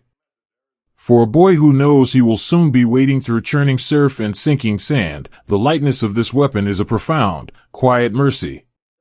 Rumors have a way of traveling through the ranks, whispered from bunk to bunk in the dark. The boy has heard the stories about the man who invented this little machine. They say it wasn't built by a grand military engineer in a bright laboratory, but by a lonely man locked away in a dark, cold prison cell. They say he carved the first pieces of it from scrap wood, working by moonlight. The boy rests his hand on the smooth wood, finding a strange, deep comfort in that story. He feels a quiet kinship with the unseen inventor. Both of them, in their own ways, have known what it is to be trapped in the dark. Both of them have felt the crushing weight of a world that seems too large and too frightening. But the man in the prison cell had found a way to build something beautiful in the shadows. He had forged a little piece of hope, and now he had passed it across the ocean, directly into the hands of a frightened boy waiting in the belly of a ship. It is a beautiful, invisible thread of history, connecting a redeemed prisoner in America to a young soldier crossing the English Channel. It makes you realize how deeply intertwined our human stories truly are, and how the objects we hold in our hands carry the weight of the people who shaped them. To truly visualize this era, to see the vast, terrifying scope of the fleets waiting in the rain, and to feel the tangible weight of the history these boys carried, it helps to look closer at the artifacts and the images they left behind. If you wish to immerse yourself in the visual reality of this history, I have curated a collection over on my Amazon storefront. There, you can explore authentic WWII memorabilia that brings these moments to life, and I highly recommend watching the incredible, sweeping movie midway on Prime to truly grasp the scale of the storms these brave young men sailed into. Please, to keep yourself safe, only use the secure link I've placed in the description below. If you try to search for this on the internet, the top results are unfortunately often fake websites designed to scam you, and I want to make sure you are protected. As the midnight hour approaches, the atmosphere in the hold begins to subtly shift. The chaplain moves slowly down the narrow aisle between the cots. He is an older man, his face lined with a deep, sorrowful kind of wisdom. He does not offer loud, booming sermons of glory or conquest. He simply walks among the boys, his presence a quiet, calming anchor in the storm. He stops by a young soldier who is shivering, though the hold is stiflingly warm. The chaplain reaches out, placing a gentle, steady hand on the boy's shoulder. He leans in and whispers a soft blessing, a private prayer meant only for him. He makes the sign of the cross over a photograph of a sweetheart, held up by trembling fingers. He is offering the only thing he has left to give, a quiet assurance that they are not forgotten, that they are seen, and that they are loved. The boys look up at the chaplain, their eyes wide and searching. In this moment, the illusion of their rugged manhood falls away. They are just sons, far from home, desperately wishing for the comforting embrace of a parent. The chaplain's gentle hand on their shoulders is a small, fleeting substitute, but it is enough to help steady their racing hearts. The rhythmic sway of the ship suddenly changes. The low, idle hum of the engines deepens into a powerful, bone-rattling vibration. The iron floor beneath their boots begins to tremble with purpose. The massive anchor chains, heavy with the mud of the English coast, groan and shriek as they are pulled up from the deep. The waiting is over. A profound, sweeping silence falls over the hold. The murmurs cease. The humming stops. Even the breathing seems to slow down, as thousands of young men brace themselves against the reality of the movement. They are sailing into the dark. The boy with the letter in his pocket closes his eyes. He takes a long, slow breath, pulling the stale, metallic air of the ship deep into his lungs. He tightens his grip on the little wood and steel carbine resting across his lap. He feels the flawless, microscopic tolerances of the hidden piston, a clockwork miracle designed to protect him. He imagines the quiet inventor, perhaps looking up at the very same moon on the other side of the world, unaware that his creation is about to step into the fire. The ship pitches forward, cutting through the heavy, rolling swells of the channel. The rain beats a frantic, drumming rhythm against the steel hull, a wild, chaotic song of the sea. But inside, in the dim red light, there is only the quiet, beautiful resilience of the human spirit. They are carrying the weight of the free world on their young shoulders. They are carrying the prayers of their mothers, the blessings of the chaplain, and the brilliant, redemptive dream of a man who refused to be broken by the dark. Let the deep, steady vibration of the ship's engines lull you into peace. Let the rocking of the ocean wash away the worries of your own day. The boys are sailing through the night, their hands holding tightly to the small comforts they have been given. The longest day is waiting for them on the horizon, but for now, in this quiet, suspended hour, they are simply resting in the dark.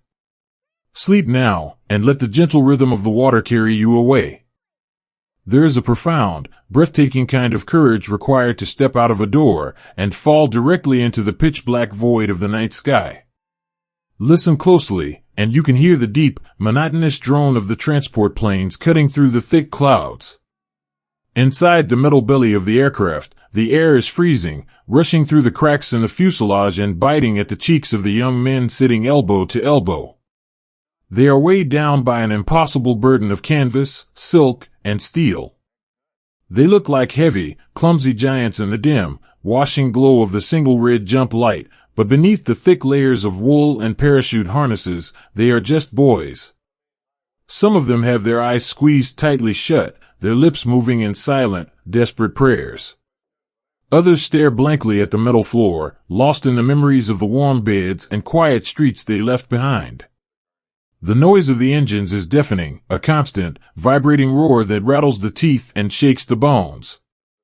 But despite the noise, there is an immense, heavy silence among the men. There is nothing left to say. The letters have been written, the goodbyes have been whispered into the dark, and now there is only the waiting. Strapped tightly to the sides of their legs, or tucked safely across their chests, is the little invention born in the shadows of a prison cell. But this version of the weapon is slightly different. The quiet inventor, ever mindful of the human beings who would carry his creation, knew that these boys from the sky faced a unique and terrifying challenge.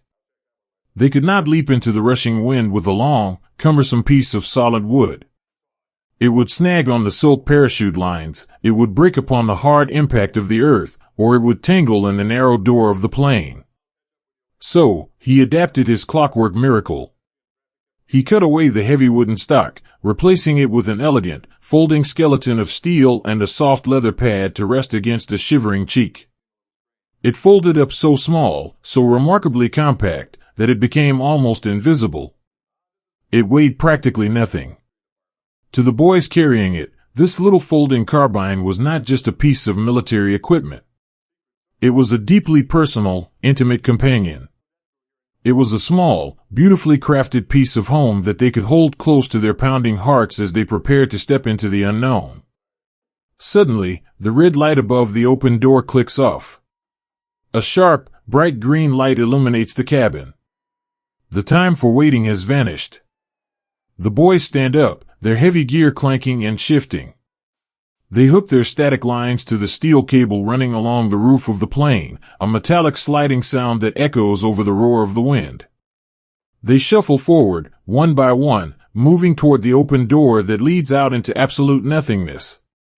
When a boy reaches the edge, the cold, rushing wind tears at his clothes. He does not hesitate. He cannot. He simply steps out, crossing the threshold between the roaring, vibrating belly of the machine and the vast, empty expanse of the night. The shock of the wind is violent, tumbling them head over heels into the dark. But then, there is a sharp, sudden pull. The static line snaps tight, pulling the heavy canvas bag from their backs. The parachute opens with a loud, beautiful crack, blooming like a massive, white flower in the midnight sky. And in that single instant, the roaring of the plane entirely disappears. As the aircraft flies away, leaving them behind, the boys are suddenly wrapped in an impossible, sweeping silence. It is a quiet so deep, so profound, that it feels almost holy. They are suspended between heaven and earth, hanging from thin lines of silk, drifting down through the cool, damp night air. If you close your eyes and imagine it, you can feel the absolute isolation of that descent. The wind no longer roars, it only whispers through the canopy above. The frantic, terrifying energy of the jump is replaced by a slow, gentle rocking motion. They are floating down like falling leaves of silk, tracing a slow, graceful path through the moonlight. Beneath them lies the French countryside. It is a patchwork of dark, sleeping fields, ancient hedgerows, and winding rivers reflecting the pale silver light of the moon. It looks so peaceful from high above, so entirely untouched by the chaos of the world. But the boys know that the shadows down there are hiding the enemy.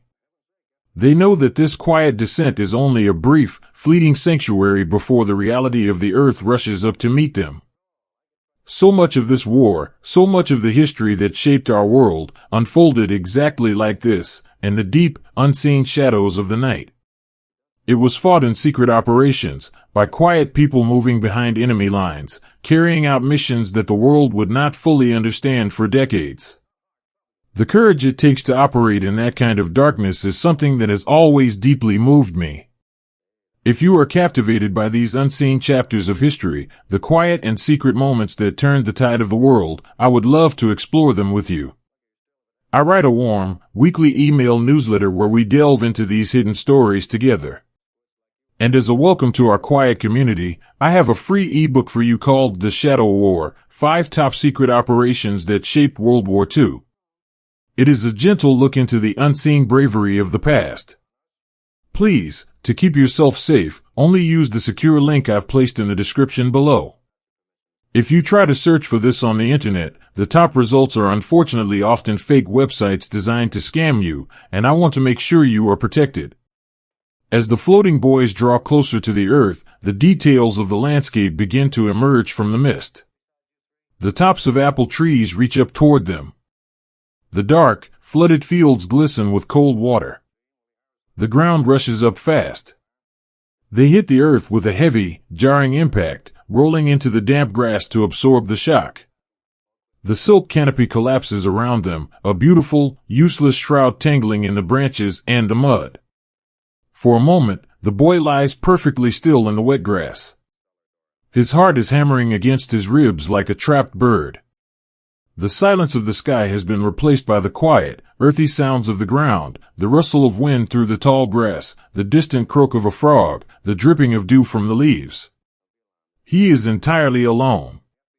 He has been dropped miles away from his intended target, scattered into the wind like a seed. The dark envelopes him, thick and terrifying. He slowly disentangles himself from the heavy parachute harness, his cold fingers fumbling with the metal buckles. He presses his back against the rough bark of an apple tree, trying to make himself as small as possible, listening to the deep, terrifying darkness. Then, he reaches into his pocket. He pulls out a small, brass toy, a simple little clicker shaped like a cricket, issued to the airborne boys so they could find each other in the dark without speaking. He presses it. Click-clack. He holds his breath, waiting. From somewhere in the shadows, a few yards away, an answering sound floats through the mist. Click-clack. Click-clack. A wave of profound, beautiful relief washes over him. He is not alone. The Brotherhood is slowly, quietly gathering in the dark. He reaches down to his leg and unstraps his weapon. He pulls the little carbine free from its canvas scabbard. His fingers trace the cold steel of the folded stock. With a swift, practiced motion, he swings the metal skeleton open. It locks into place with a solid, incredibly satisfying mechanical snap. He pulls the charging handle back, feeling the flawless, oiled slide of the tiny piston inside the receiver. The little breath of trapped air inside the cylinder acts as a perfect cushion. Even here, covered in the damp dew of the French countryside, miles away from the warm factory where the women had built it, the clockwork miracle functions with absolute, unwavering perfection. The boy rests his cheek against the leather pad. The wood and steel feel reassuringly solid against his shivering body. It is an anchor. In a world that has been turned completely upside down, where he has literally fallen from the sky into a strange and dangerous land, the reliable click of that little piston is a promise. It is the promise of the inventor, a man who knew what it meant to be alone in the dark, whispering across time and space, "I have built this to protect you. It will not fail." The boy rises slowly from the damp grass.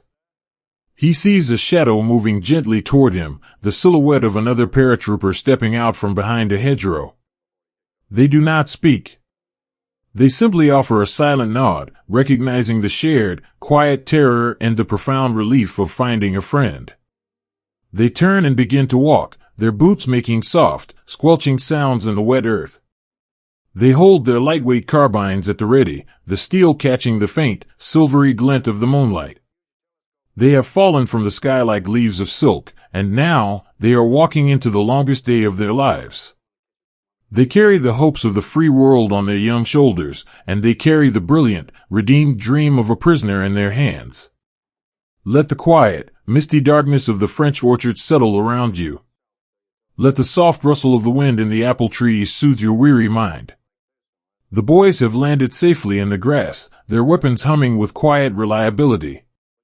The terrible fall is over, and the gentle, protective shadows have gathered them in.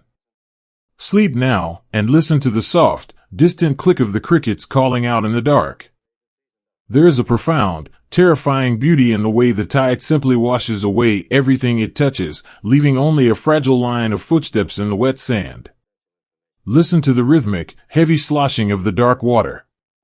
The morning sky over the English Channel is the color of old, bruised iron.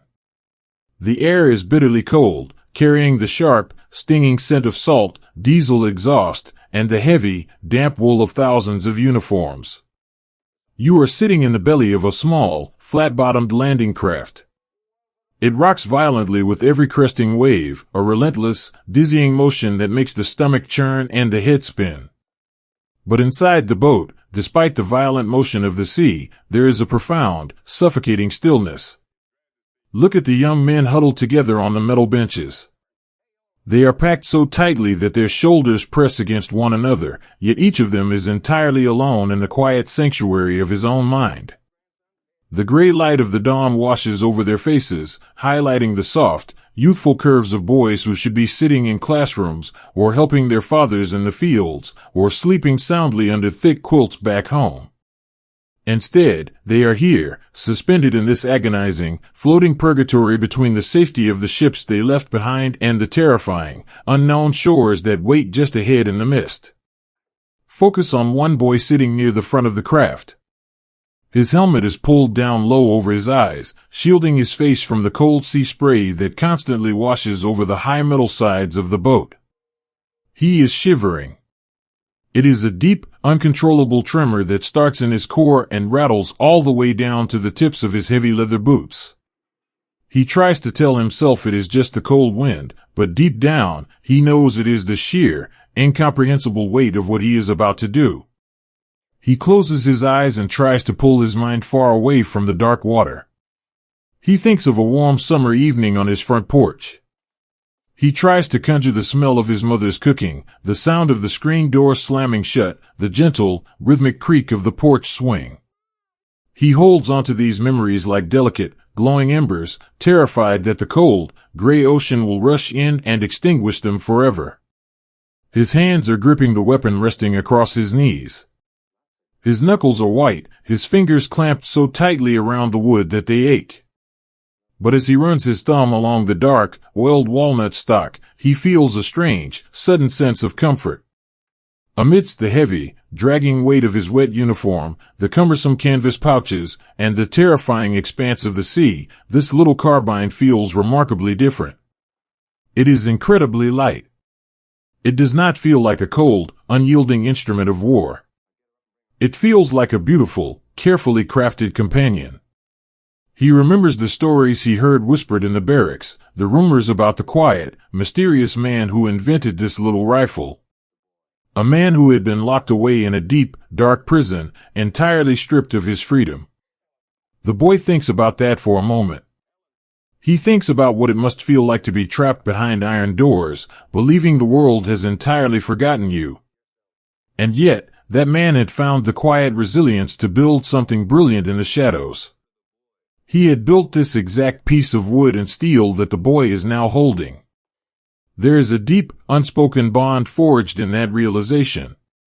The boy in the boat and the man in the prison cell, two souls separated by oceans and years, yet intimately connected by the shared, terrifying experience of facing the dark. The boy feels a surge of quiet gratitude for the inventor. The man had made this weapon light, knowing the boys would have to carry it through the water. He had made it simple, knowing their hands would be shaking. Suddenly, the deep, hypnotic rumble of the boat's engine changes its pitch. It grows louder, straining, roaring against the resistance of the water. The shoreline is rising from the mist. The boy opens his eyes. The breath catches in his throat. The world outside the boat is a chaotic, sweeping canvas of gray and brown. The sound of the sea is entirely drowned out by a heavy, rolling thunder that seems to shake the very fabric of the sky. It is a deafening, shattering noise, a wall of sound that vibrates in the teeth and presses against the chest. The boat lurches forward, the flat metal bottom scraping harshly against the hidden sandbars beneath the surf. It is a terrible, grinding sound. The craft comes to a sudden, violent halt. The heavy iron ramp at the front of the boat falls forward, splashing heavily into the churning waves. The moment of truth has arrived. The invisible barrier between the waiting and the doing has finally evaporated. The boy stands up. His legs feel like lead. He moves forward, following the boys in front of him, stepping off the edge of the ramp and down into the freezing, dark water of the channel. The shock of the cold is absolute. It steals the air from his lungs in a sharp, painful gasp. The water is much deeper than they were told. It surges up to his chest, pulling at his heavy wool uniform, instantly turning his clothes into an anchor. The underwater currents are incredibly strong, swirling and dragging at his boots, threatening to pull him under the churning whitecaps. Every single step is a monumental, exhausting battle against the sea. He holds the little carbine high above his head, desperately trying to keep the delicate mechanisms away from the corrosive, salty water. His arms tremble with the effort.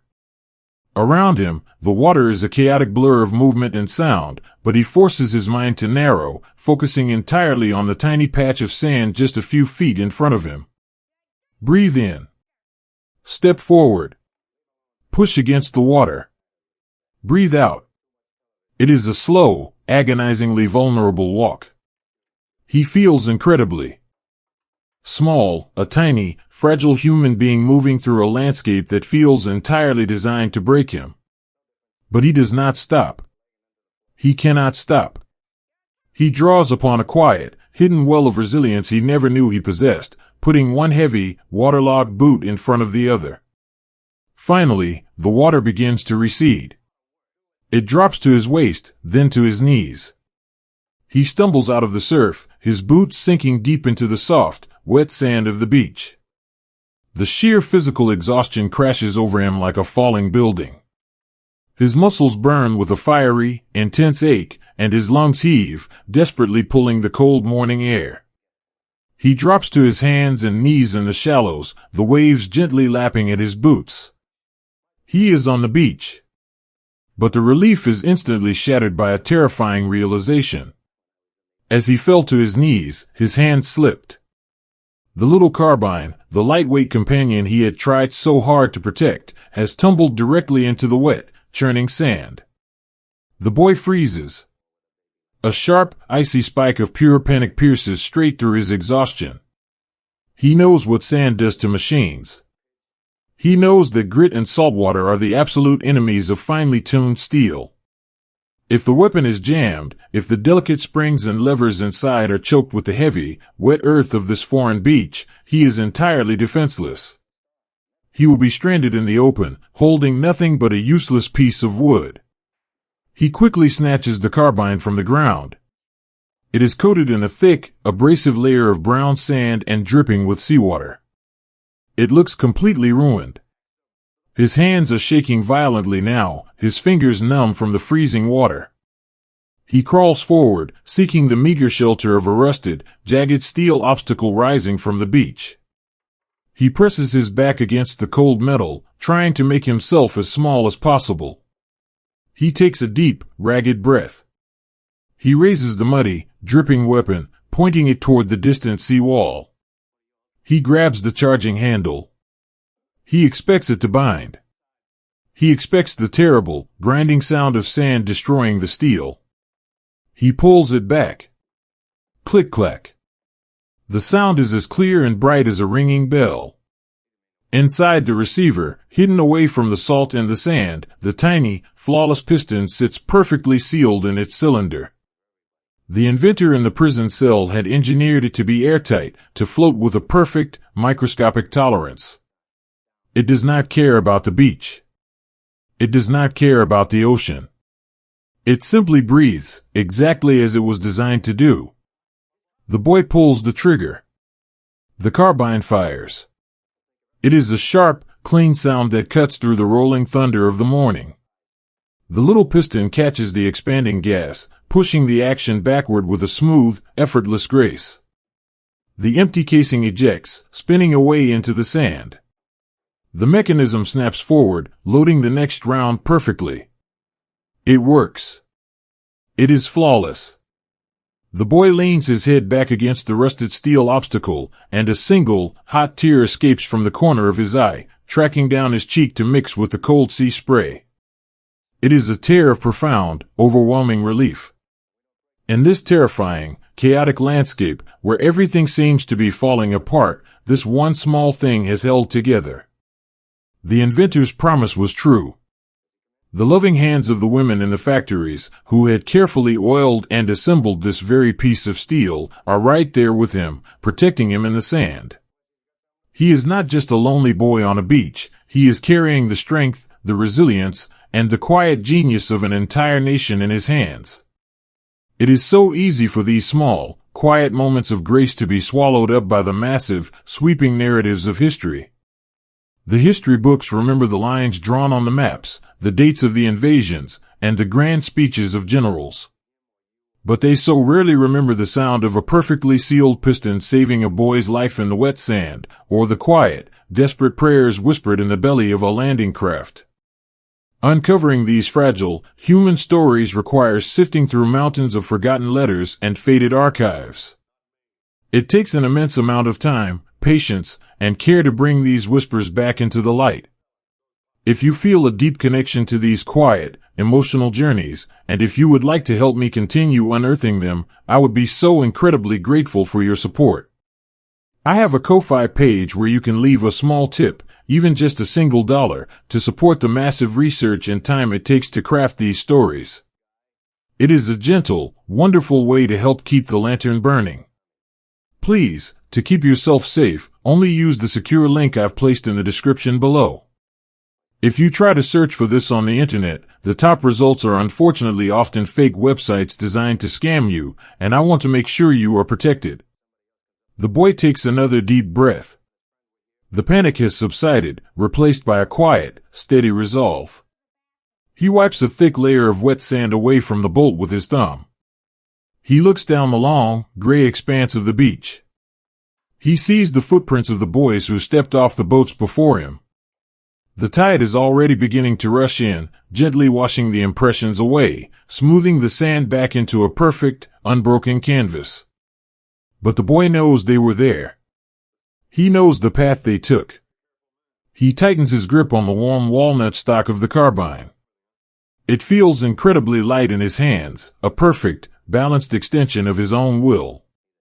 He is no longer paralyzed by the cold or the fear.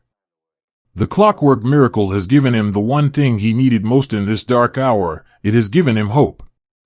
He pushes himself up from the wet earth. He leaves the shelter of the rusted steel obstacle, stepping out into the open air. He does not run. He simply walks forward. One heavy, waterlogged boot in front of the other, pressing his own footsteps deep into the sand. He moves with the quiet, everyday heroism of a person who is entirely terrified, but simply refuses to stop walking. Thousands of miles away, the sun is just beginning to set over the quiet woods of North Carolina. The inventor is likely sitting on a porch, listening to the wind in the pines, entirely unaware that the beautiful, floating piston he dreamed up in the dark is currently breathing life into a young soldier on the other side of the world. The boy walks on, his silhouette growing smaller and smaller against the vast, gray backdrop of the Normandy coast. He is carrying the light of human ingenuity into the very heart of the storm, armed with a lightweight promise that will never let him down. Sleep now, and listen to the gentle, rhythmic washing of the tide against the shore, carrying the echoes of their footsteps softly into history. There is a quiet that falls after the storm has finally broken, a heavy, exhausted stillness where the only sound is the gentle, steady rhythm of the rain returning to the earth. Imagine a deep, narrow trench carved into the dark, European soil. The sky above is a bruised and heavy gray, weeping a slow, cold mist that settles over everything. The frantic, terrifying thunder of the beaches has faded into a distant, echoing memory, replaced now by the profound, ringing silence of survival. In this muddy scar in the earth, a young boy sits with his knees pulled tightly to his chest. He is covered, head to toe, in the thick, brown clay of the countryside. It is in his hair, under his fingernails, and caked deep into the fibers of his heavy wool coat. He is so incredibly tired. It is a weariness that goes far beyond the muscles or the bones. It is a deep, soul-hollowing exhaustion that leaves him feeling light and entirely untethered from the world. He rests his head back against the damp earth of the trench wall and closes his eyes. For a long, suspended moment, he just breathes. He listens to the soft rustle of the wind moving through the shattered branches of the trees above. He listens to the rhythmic, shallow breathing of the other boys resting in the dugouts down the line. They are all wrapped in their own quiet cocoons of relief, having walked through the fire and emerged, miraculously, into the cool damp of the morning. Slowly, the boy opens his eyes. He reaches a trembling, mud-stained hand into the deep breast pocket of his jacket, fumbling past the cold brass buttons. He pulls out a small, crumpled piece of paper, folded over itself many times to protect it from the rain. He finds a tiny, dull stub of a pencil hidden in the lining of his pack. He is going to write a letter home. Writing a letter from the edge of the world is a delicate, painful act of love. He uses his helmet, resting on his knees, as a small, curved desk. The paper is already damp, the edges soft and tearing slightly under the pressure of the pencil. As he begins to form the letters, his hand shakes. The adrenaline is finally leaving his body, making way for the cold, shivering reality of the dugout. He writes to his mother. He does not write about the terrifying sounds of the surf, or the chaotic, blinding fear of the landing craft. He loves her far too much to burden her with the nightmares he will now carry forever. Instead, he writes to soothe her. He tells her that the rain here smells a little bit like the rain back home in Ohio. He tells her that he is keeping his feet as dry as he can, and that he shared a tin of peaches with a boy from Texas just the night before. He weaves a gentle, protective blanket of ordinary things, trying to spare her the harshness of his reality. But as the pencil scratches softly against the damp paper, he pauses. He looks down at the weapon resting faithfully across his lap. It is the little carbine. It is entirely covered in the same thick, brown mud that coats his uniform. The beautiful walnut stock is hidden beneath a layer of grime, and the steel is caked with sand from the beaches. But it is here. And he is here. He looks back at the paper, and the tone of his letter subtly changes. He writes about the little rifle. He tells his mother about wading through the churning, freezing water, holding the weapon above his head. He tells her about dropping it in the wet sand, feeling his heart stop in his chest, terrified that the grit had ruined it. And then, he tells her about the miracle.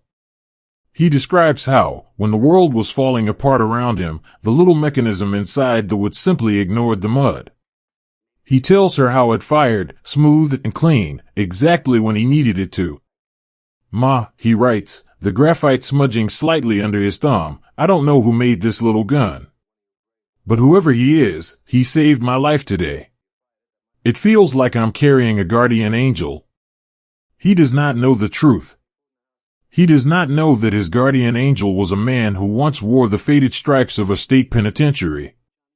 He does not know about the illegal moonshine stills in the deep woods of North Carolina, or the terrible night a life was lost in the dark, or the 30-year sentence that locked a brilliant mind away from the sun.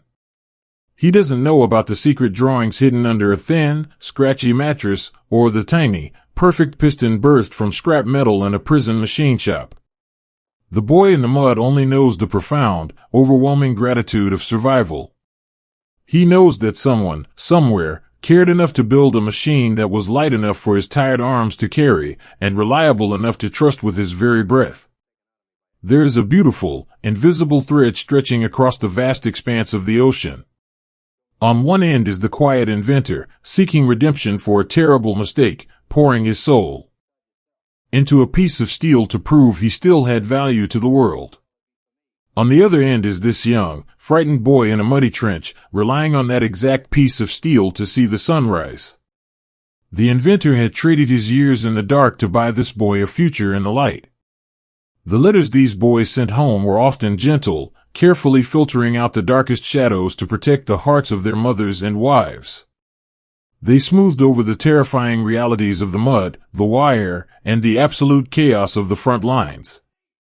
But truly understanding history sometimes means we must look bravely at those unfiltered shadows. It requires us to see the war exactly as it was, and all its devastating, unvarnished truth. For those who feel ready to look closer, to truly understand the sheer magnitude of what these boys endured beyond the softened words of their letters, I have created a space for you. Over on my Gumroad page, I offer a digital product containing unseen, raw images and videos of the war, historical media that is simply too restricted, too sensitive, and too harsh to show on this platform. It is a deeply solemn, unfiltered look at the realities of the conflict. Please, to keep yourself safe, only use the secure link I've placed in the description below. If you try to search for this on the internet, the top results are unfortunately often fake websites designed to scam you, and I want to make sure you are protected. The young soldier finishes his letter. He signs his name, pressing the pencil down firmly, leaving a small, dark indentation in the damp paper.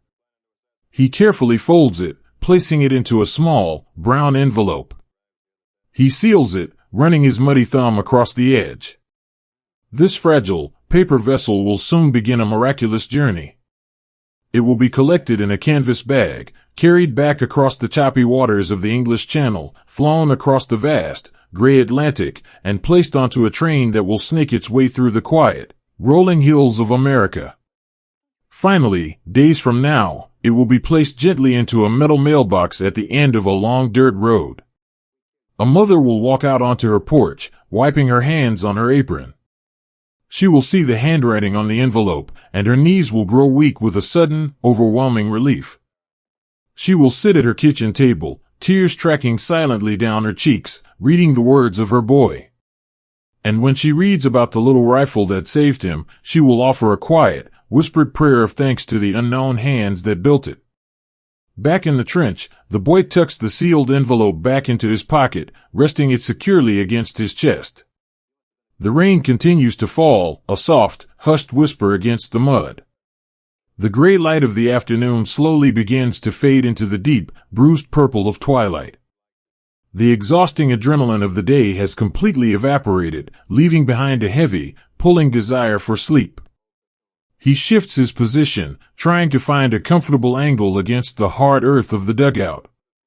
He pulls his heavy wool collar up around his neck to block the chilling wind. He reaches out and pulls the little carbine closer to him. He does not treat it like a machine. He treats it like a trusted friend.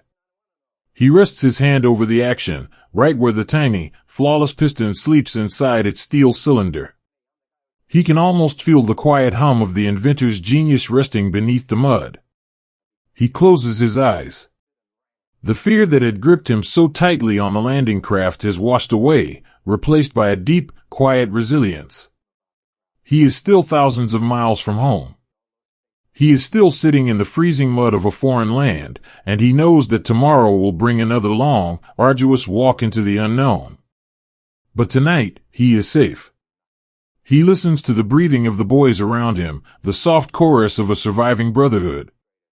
He knows that his letter is making its way home, carrying a piece of his heart back to the light. And he knows that the little weapon resting on his chest will not fail him when the dawn breaks. Let the soft, steady rhythm of the rain wash over you.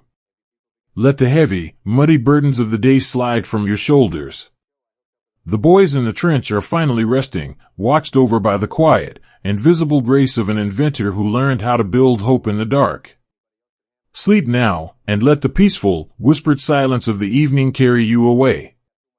There is a profound and gentle peace that settles over the earth when a long, terrible storm finally runs out of rain. Listen to the quiet rustle of the wind moving through the high branches of the North Carolina pines. The world, which for so many agonizing years was locked in a loud, chaotic struggle, has finally let out a long, collective breath. The deep, heavy thunder across the ocean has faded into a memory. The massive fleets of gray ships have returned to their quiet harbors. The sprawling, humming factories, where thousands of women wove their prayers into steel and wood, have slowly powered down, their great smokestacks resting against a calm, blue sky. The boys are coming home. Picture them walking up the dusty dirt roads of their hometowns, or stepping off trains into the bustling, brightly lit stations of the cities. They look older now, carrying a quiet, heavy wisdom in their eyes. They are trading their heavy wool uniforms for civilian clothes, and returning to the quiet, ordinary rhythms of life. They are going back to the fields, back to the classrooms, back to the front porches and the warm, waiting arms of the people who love them. And tucked away in heavy canvas duffel bags, or resting quietly in the corners of attics and the backs of closets, are the little lightweight carbines. Their work is done. The beautifully crafted mechanisms, the flawless little pistons that breathe through the mud and the sand, are finally at rest. They are no longer instruments of survival, they are silent witnesses to a dark time that has passed. Miles away from the grand parades and the cheering crowds, deep in the rural quiet of the South, sits the man who dreamed that little machine into existence. He is older now. The dark hair of his restless youth has grayed, and the lines etched around his eyes speak of a life lived in profound extremes. He sits in a wooden rocking chair on the sweeping porch of his farmhouse, watching the evening sun dip below the horizon, painting the sky in soft shades of lavender and bruised gold. He does not seek the spotlight. He does not ask for medals or grand recognition. He knows that his name will forever carry a complicated weight. But as he sits there, listening to the gentle chirping of the crickets in the tall grass, he feels a vast, quiet stillness in his heart that he never thought possible. He looks down at his hands. They rest gently on the wooden arms of the rocking chair. They are weathered, the skin thin and spotted, the knuckles permanently thickened from years of heavy labor. He turns them over, studying the deep, permanent stains of machine oil and grease that still sit in the creases of his palms. These hands tell the entire, sweeping story of his life. They are the hands of a boy who wandered the woods, searching for a purpose he could not name.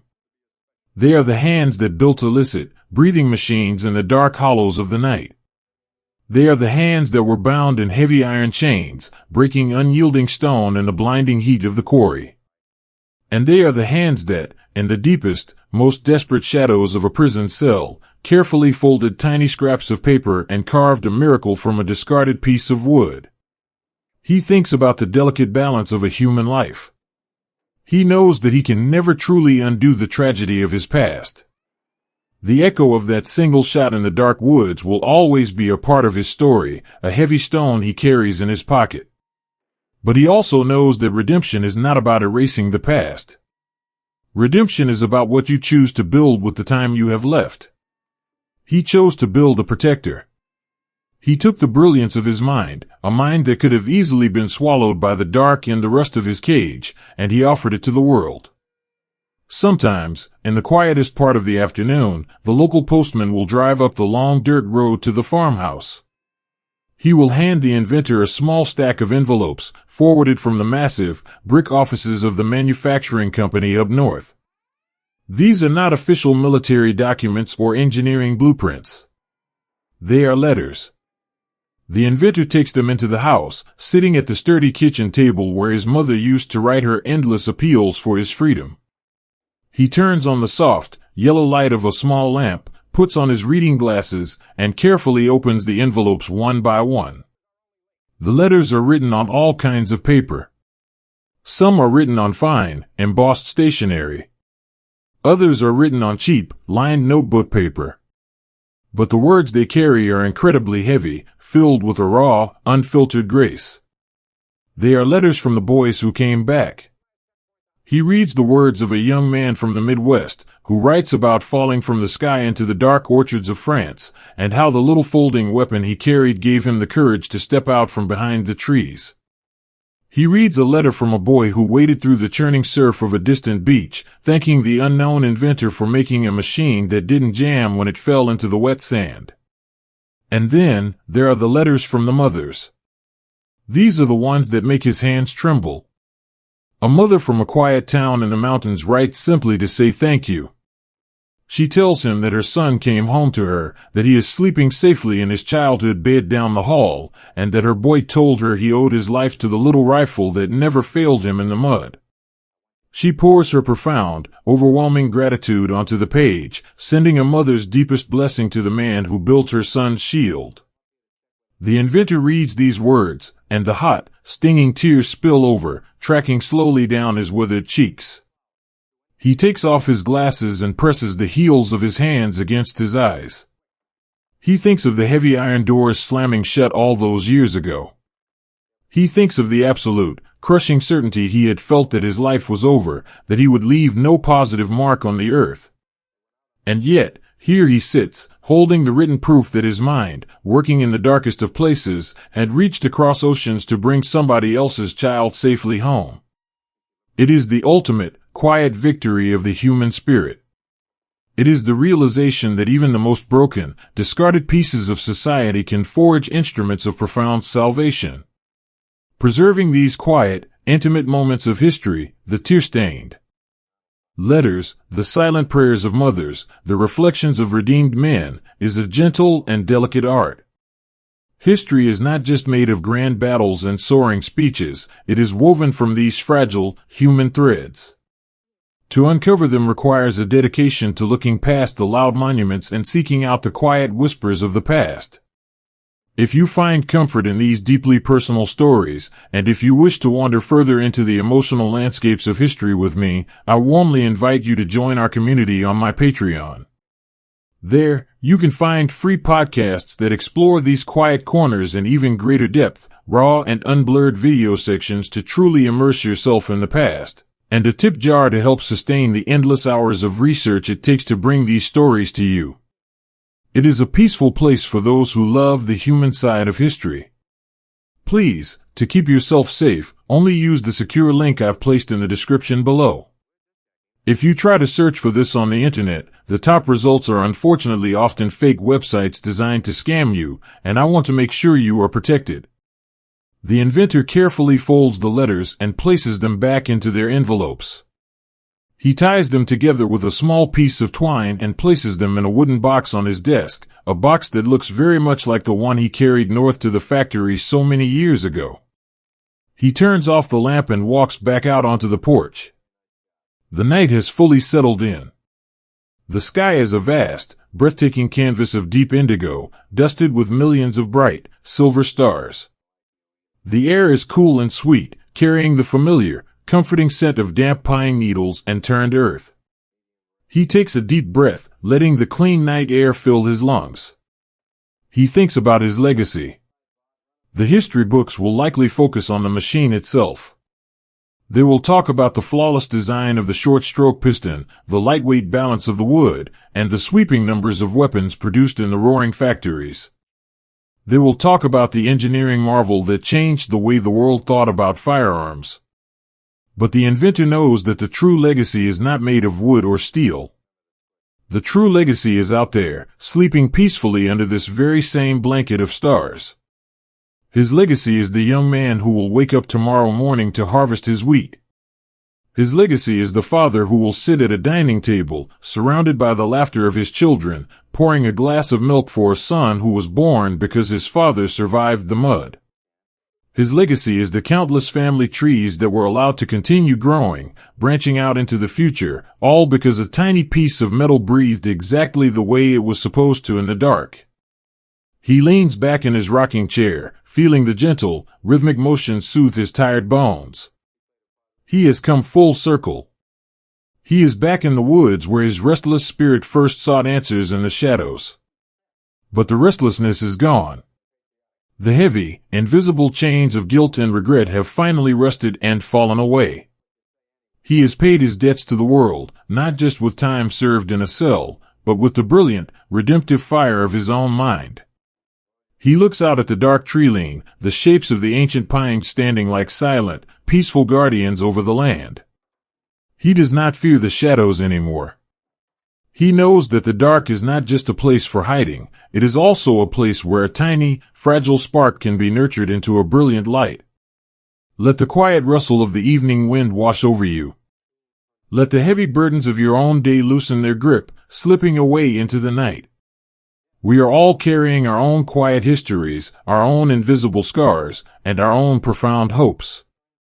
The story of the man in the cage reminds us that no matter how deep the darkness seems, no matter how heavy the iron doors that stand in our way, there is always a chance to build something beautiful. There is always a chance to find the broken, discarded pieces of our lives and assemble them into a clockwork miracle. The storm has passed. The guns are quiet. The boys are home. And the quiet genius of the woods, the prisoner who armed a generation, finally closes his eyes, resting entirely in the peaceful, unburdened grace of a second chance. Sleep now. Let the gentle rocking of the porch swing carry you away. Let the deep, protective silence of the pines surround you, and know that even in the darkest night, there is always a light waiting to be built. Drift away into the calm, knowing the world is safe, and the long, beautiful journey has finally led us home. Good night.